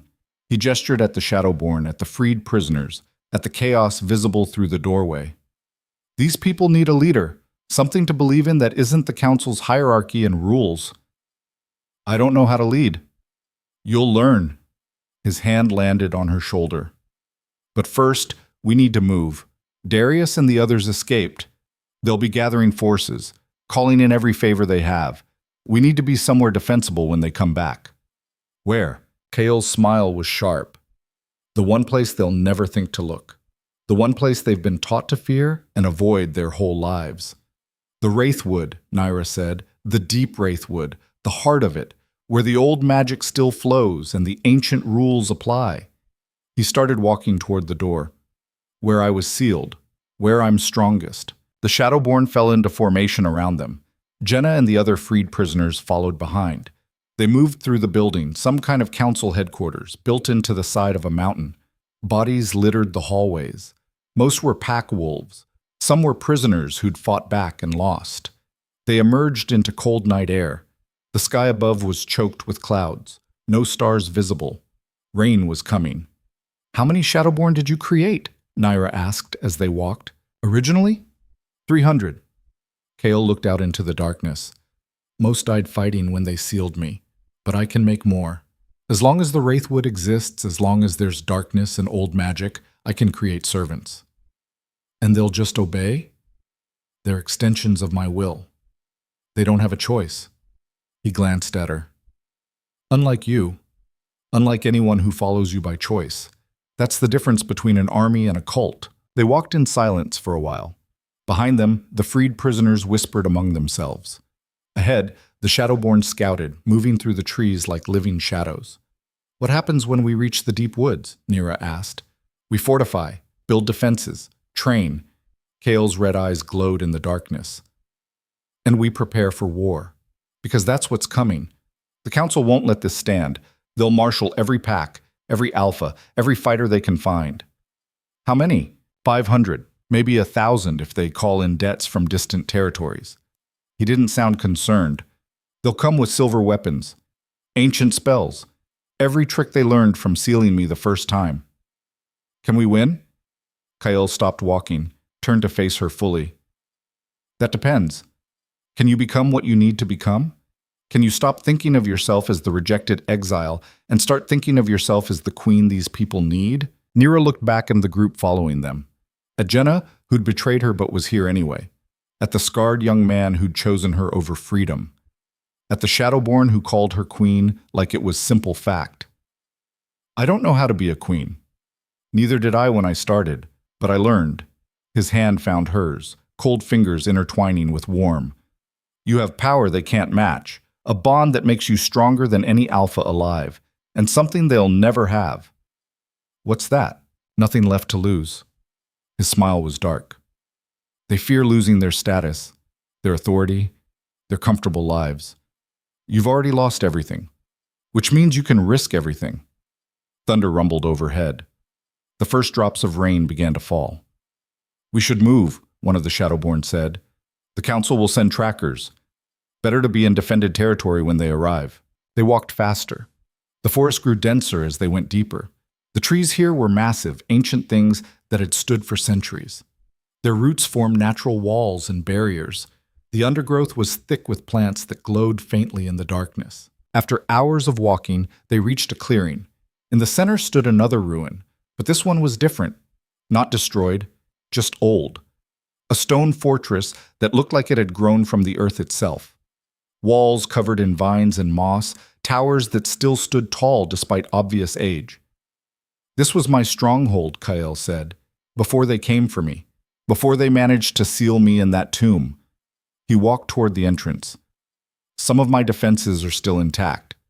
The rest we can rebuild. The Shadowborn spread out, securing the perimeter. Jenna and the others followed Kael inside. Nyra stayed in the clearing for a moment, looking up at the fortress. This was real. This was happening. She was standing in the stronghold of an ancient monster, preparing for war against every pack in the region, leading an army of shadows and broken wolves. How had her life become this? You coming? Kael called from the doorway. Nyra took a breath. The rain was falling harder now, soaking through her clothes, but she barely felt it. The power inside her burned warm, keeping the cold at bay. She walked toward the fortress, toward her future, whatever that looked like. The next 3 days passed in a blur of preparation. Kael's fortress was bigger than it looked from outside.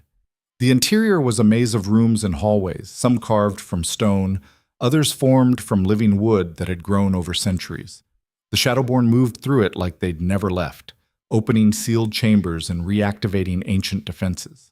Nyra learned the layout room by room, learned which halls connected where, learned where the armory was hidden, where the stores of preserved food were kept, where fresh water flowed from an underground spring, and she trained, every day, for hours.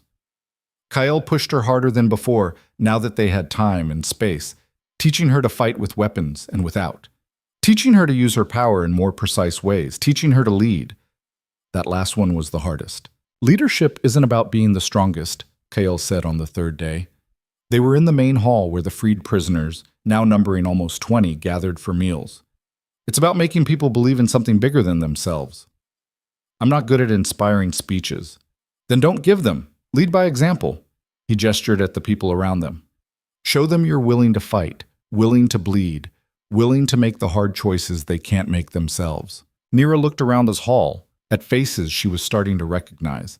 The scarred young man, his name was Thomas, had taken to training the other freed prisoners. Jenna was coordinating supplies, using organizational skills learned from years of pack management. Others had found roles too, guards, scouts, healers. They were becoming a community, a pack of their own. Built not from blood ties, but from shared trauma and mutual need. The council scouts found us, a Shadowborn reported, entering the hall. 3 of them. We captured 2. The third escaped. Kael's expression didn't change. How long until the main force arrives? 2 days, maybe 3. Then we have that long to finish preparations. He looked at Nyra. You need to decide how you want to handle this. Meet them in the field? Force them to come to us? Something else? Nyra thought about it. About the fortress with its ancient defenses. About the forest surrounding it, thick with old magic. About the army that would come. Hundreds of trained fighters with silver weapons and centuries of pack warfare experience. We make them come to us, she said. Use the fortress, the forest, every advantage we have. Smart. Kale smiled. But it won't be enough. They'll bring overwhelming force, siege weapons, mages who know how to counter darkness magic. Then we need to make them not want to come. How? Nyra looked at the Shadowborn, at the dark creatures who'd proven their loyalty, at the power she could feel thrumming under her skin. We give them a reason to fear us more than they hate us. The plan came together over the next day.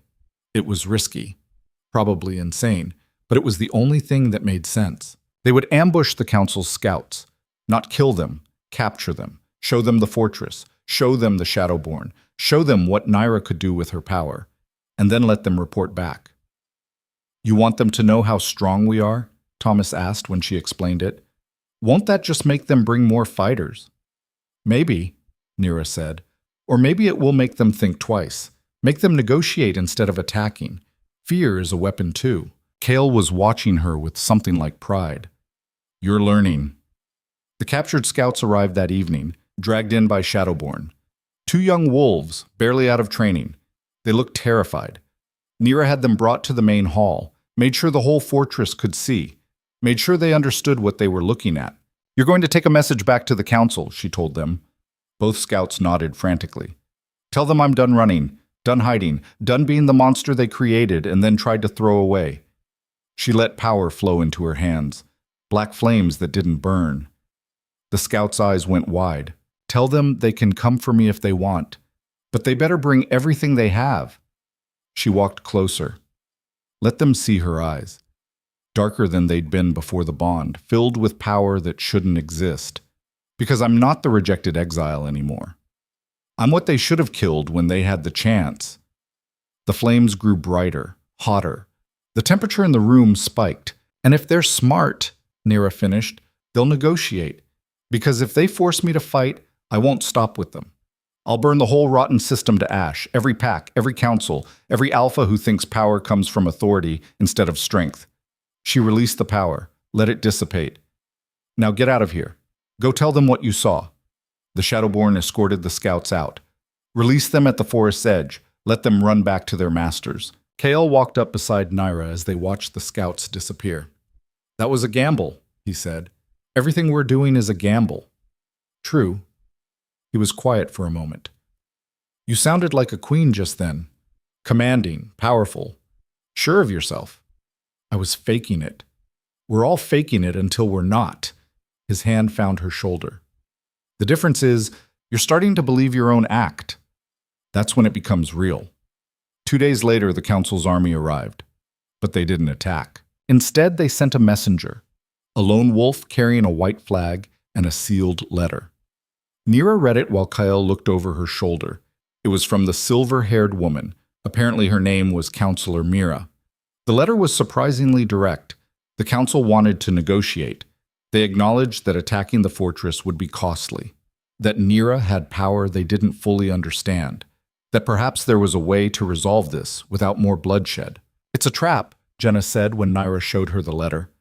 Probably, Nyra agreed, but it's also an opportunity. For what? To show them we're serious, that we're not just going to hide in this fortress forever. Nyra looked at Kyle. What do you think? I think they're terrified and trying to buy time to figure out how to kill us. His smile was sharp. Which means we already won the first battle. Fear is respect's uglier cousin. So we negotiate? We listen, with enough Shadowborn around to tear them apart if they try anything. He walked toward the window, looking out at the forest. But you should know, the moment you sit down with them, you legitimize yourself. You stop being the rejected exile. You become a political entity they have to acknowledge. Isn't that what we want? It's what you want. I'm fine with just killing them all. He glanced back at her. But if you're going to build something lasting, something better than what they have, you need to start somewhere. Might as well be here. Nyra took a breath, let it out slowly. Tell them we'll meet, neutral ground, 3 days from now. She looked at the messenger. And tell them if they try anything at all, I'll demonstrate exactly why they should have left well enough alone. The messenger bowed and left. 3 days to prepare. 3 days to figure out what she was going to say to the people who'd thrown her away. 3 days to become the queen everyone kept calling her. Nyra walked to the window, stood beside Kael. Together they looked out at the forest, at the army camped just beyond the tree line, at the future rushing toward them like a storm. "Are we doing the right thing?" she asked quietly. "There is no right thing. There's only what you choose to do and what consequences follow." Kael's hand found hers. "But for what it's worth, I think you're choosing the harder path, the one that might actually change something. Or it might get everyone here killed. That too." His smile was dark. "But at least they'll die free, fighting for something they chose. That's more than most wolves get." Nyra squeezed his hand. The bond between them pulsed with shared understanding, shared purpose. They were monsters, both of them. The girl they threw away and the king they tried to bury, but they were monsters who'd learned to bite back. And in 3 days, the world was going to learn exactly what that meant.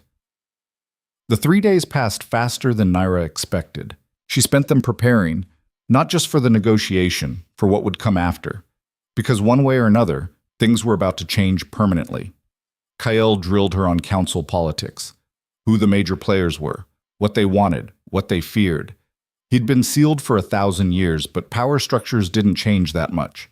The names were different, the faces were different, but the hunger for control was always the same. "Counselor Mira is the dangerous one," he said on the second day. They were in the war room, a circular chamber at the top of the fortress's tallest tower. Maps covered the walls, old ones Kael had drawn from memory, showing territories as they'd existed before his imprisonment. "She's smart, patient. She'll smile while plotting your death." "And Darius?" "A blunt instrument, useful for enforcement, but not much else." Kael traced a finger along one of the maps. "He'll want revenge for what you did to his pack, won't care about the bigger picture." "What about the others?" "There are 7 counselors total. You've met 2. The others will be watching, waiting to see which way the wind blows before committing." He looked at her. "Your job is to make them afraid to oppose you. Not afraid of violence. They're warriors. They understand that. Afraid of what you represent." "Which is?" "Change. The one thing people in power fear most." His smile was sharp.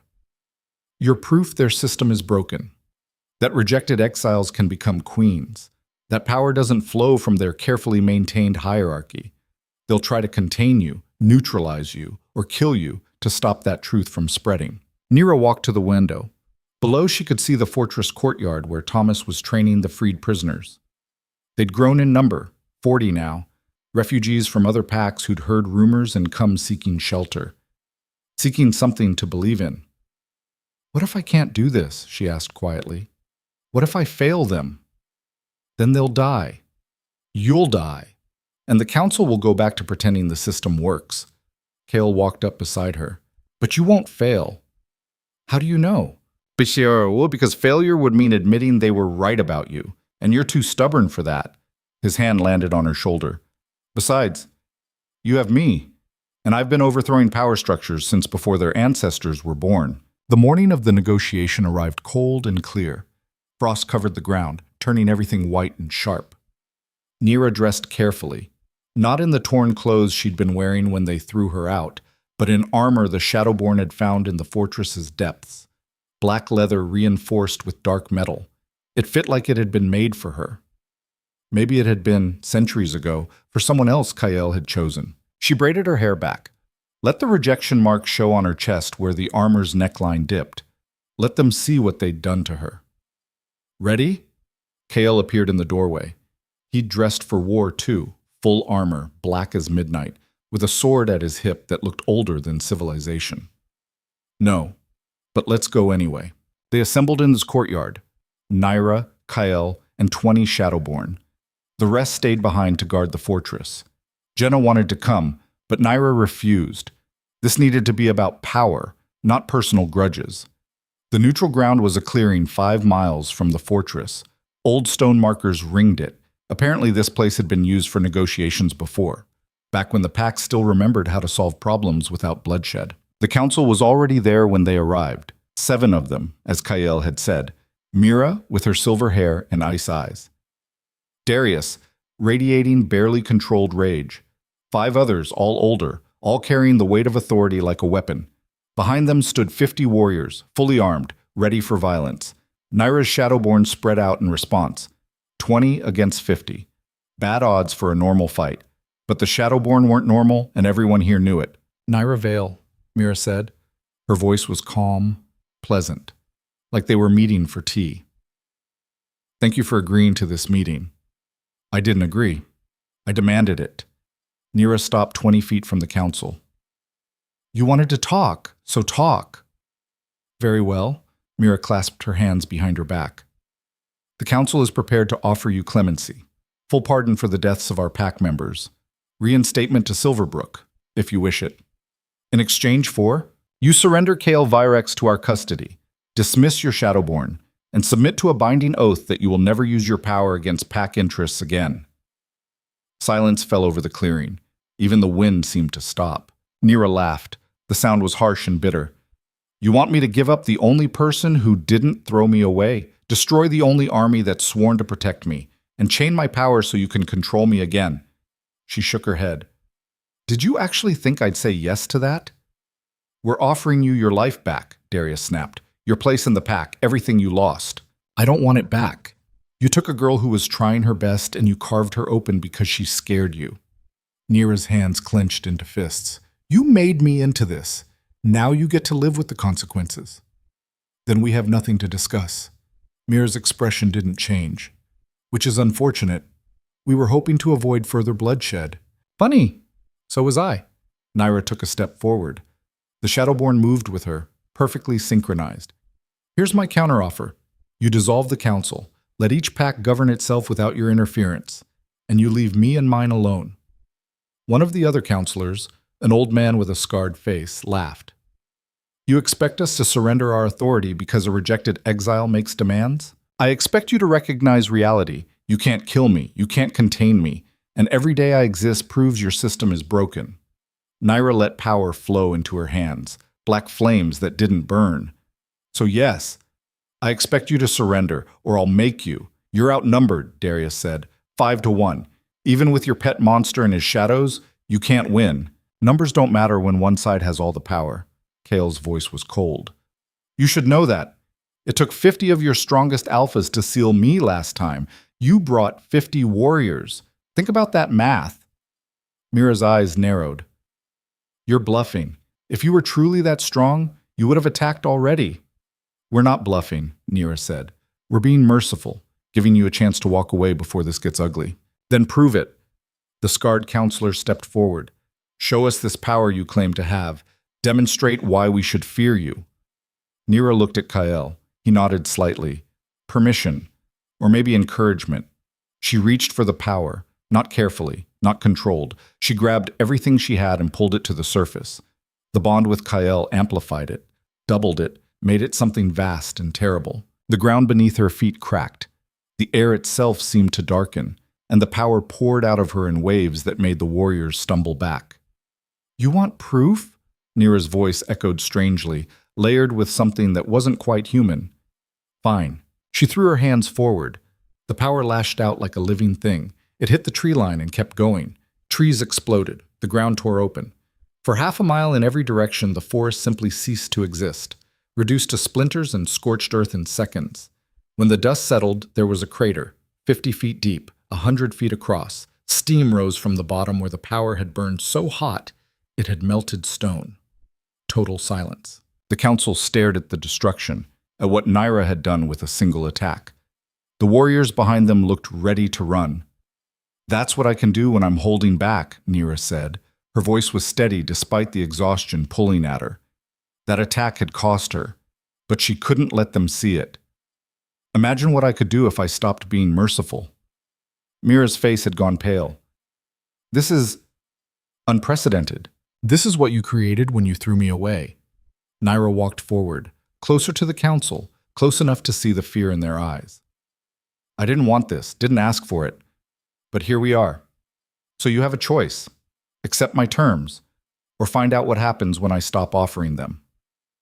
We can't just dissolve the council, another counselor said. A woman with dark skin and silver jewelry. The packs need governance, structure. Without us, there would be chaos. Maybe chaos is better than tyranny disguised as order? Nyra looked at each of them in turn. How many wolves have you exiled? How many have you rejected for not fitting your perfect hierarchy? How many died in the Wraithwood because you decided they were too dangerous to live? No one answered. I thought so. Nyra's smile was sharp. The council isn't governance, it's control. And I'm done being controlled.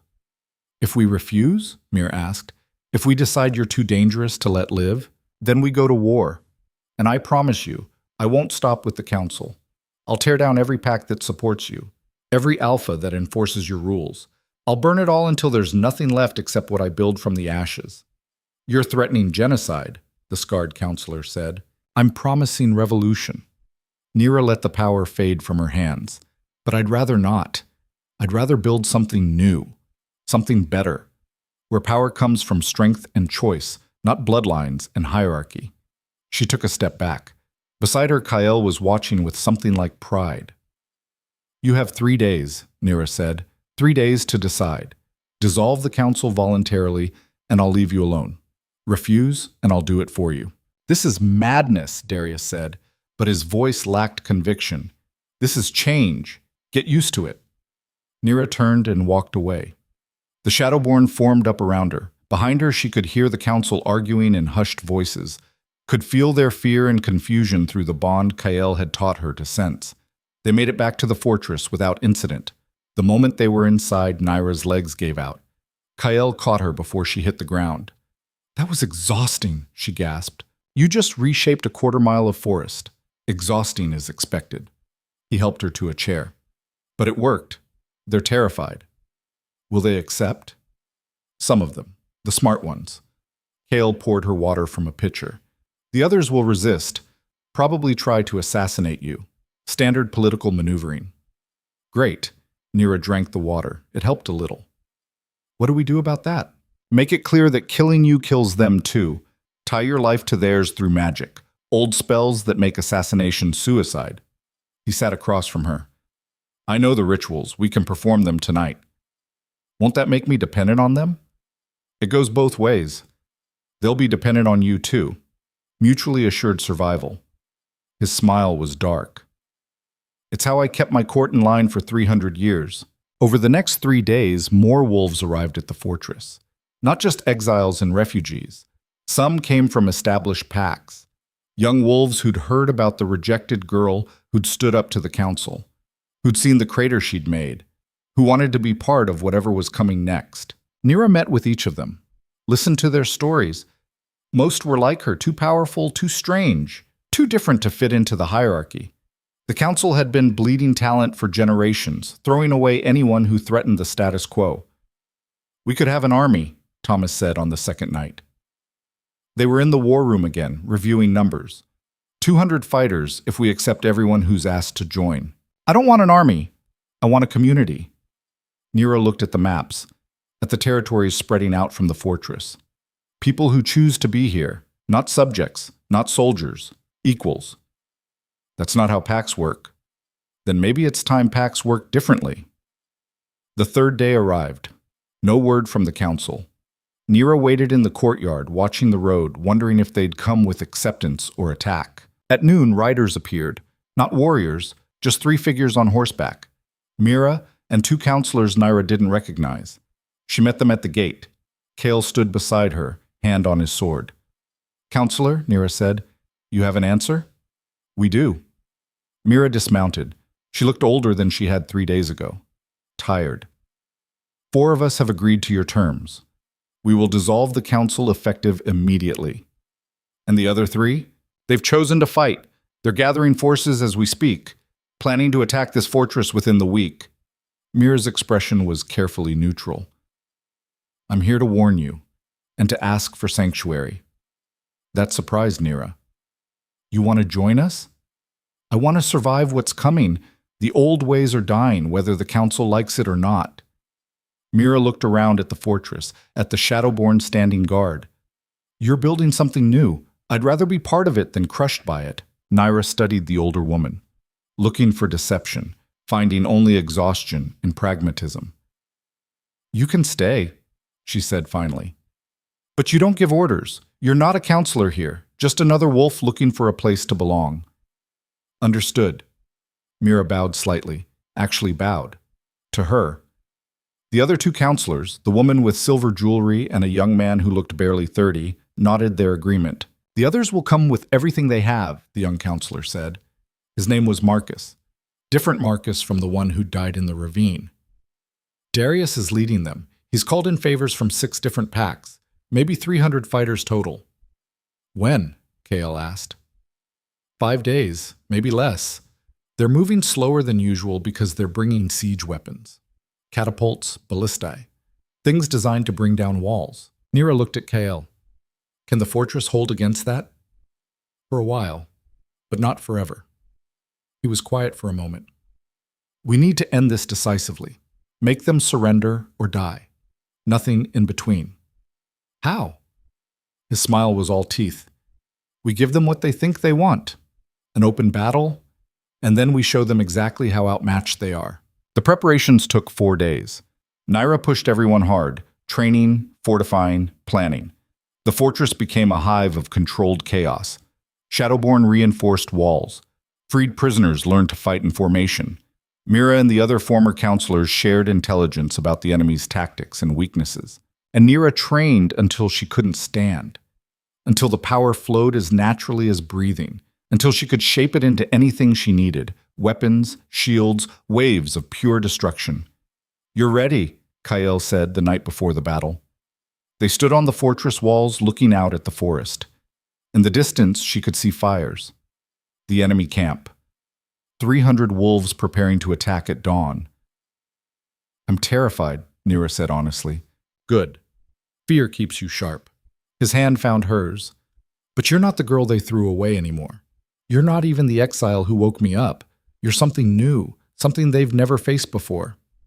A monster? A queen. He squeezed her hand. Their monster, but our queen. Nyra looked down at the courtyard. At the people gathered there, 200 fighters, all of them here by choice, all of them looking to her for leadership, for hope, for a future that didn't involve being thrown away when they became inconvenient. Tomorrow, we end this, she said, one way or another. Tomorrow, we change everything. Kael's red eyes glowed in the darkness. Are you ready for that? No, but let's do it anyway. Dawn came cold and red. The sky looked like it was bleeding. The enemy approached in formation. 300 wolves, half in human form with weapons, half as massive beasts ready to tear flesh. They'd brought the siege weapons Marcus warned about, huge catapults loaded with silver-tipped projectiles designed to punch through stone and shadow alike. Nyra stood on the fortress wall, watching them come.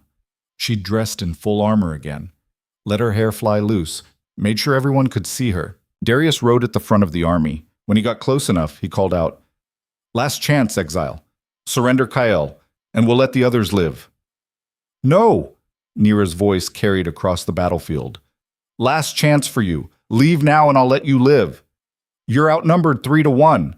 Numbers don't win wars, power does." She raised her hands. Let the black flames ignite. "And I have more power than all of you combined." "Then prove it." Darius drew his sword. "Prove you're worth the fear you inspire." "Gladly." Nyra stepped off the wall. She fell 30 feet and landed in a crouch. The impact cratered the ground beneath her feet, but she didn't feel it. The power cushioned her, protected her. She stood, walked toward the army, alone, unarmed except for the darkness flowing around her hands. "What is she doing?" she heard someone shout, "showing them what a queen looks like." Kael's voice came through the bond. He was still on the wall, watching. "Make it spectacular." The first wave of warriors charged, 20 wolves shifting mid-run, jaws open and claws extended. Nyra reached for the power and shaped it, not into weapons, into something bigger. The darkness exploded outward from her body, forming into a massive construct. A wolf made of living shadow, 10 times the size of any natural beast. It had her face, her eyes, her rage. The shadow wolf met the charging warriors head-on. One swipe of its paw sent 5 of them flying. Its jaws closed on another, crushing armor like paper. The others tried to scatter, but the construct was too fast. Too strong, too absolutely overwhelming. In 30 seconds, all 20 warriors were down, dead or unconscious. Hard to tell the difference. The enemy army stopped advancing, stared at the carnage, at the shadow wolf that stood over the bodies, smoke curling from its nostrils. "Anyone else?"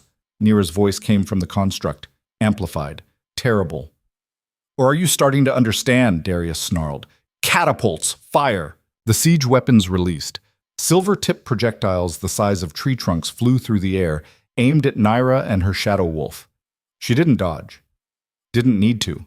She raised one hand and the projectiles stopped mid-air, just froze, held by threads of darkness that shouldn't be able to hold physical matter. "Is that all?" Nyra asked. "Toys and numbers and silver? That's your answer to real power?" She flicked her wrist. The projectiles reversed course, flew back at the army 3 times faster than they'd been launched. They tore through the siege weapons, reducing them to splinters, kept going and hit the ground behind the army, exploding on impact. The explosion threw wolves in every direction. Screams filled the air. "Retreat!" someone shouted. "Fall back!" "Stand your ground!" Darius roared, but even his authority was cracking. Nyra released the shadow wolf construct, let it dissolve back into formless darkness. Walked forward through the smoke and chaos. "I gave you a chance to leave," she said. Her voice was calm now, almost gentle. "I offered you peace. You chose war." She looked at Darius, at the alpha who'd carved a mark into her chest. "This is what war with me looks like." She raised both hands. Power gathered above her head, forming into a sphere of compressed darkness. It grew larger, larger, until it blocked out the sun. "Last chance," she said. "Surrender or die." The enemy army broke, not all at once, but enough. Wolves at the back turned and ran, then the middle ranks, then even some of the front line. Darius stood his ground. "Cowards, all of you!" But he was alone now, just him and maybe 10 warriors who were too loyal or too stupid to run. "It's over, Darius," Nyra said. "You've lost. I'll never surrender to you, never bow to a reject. Then die standing."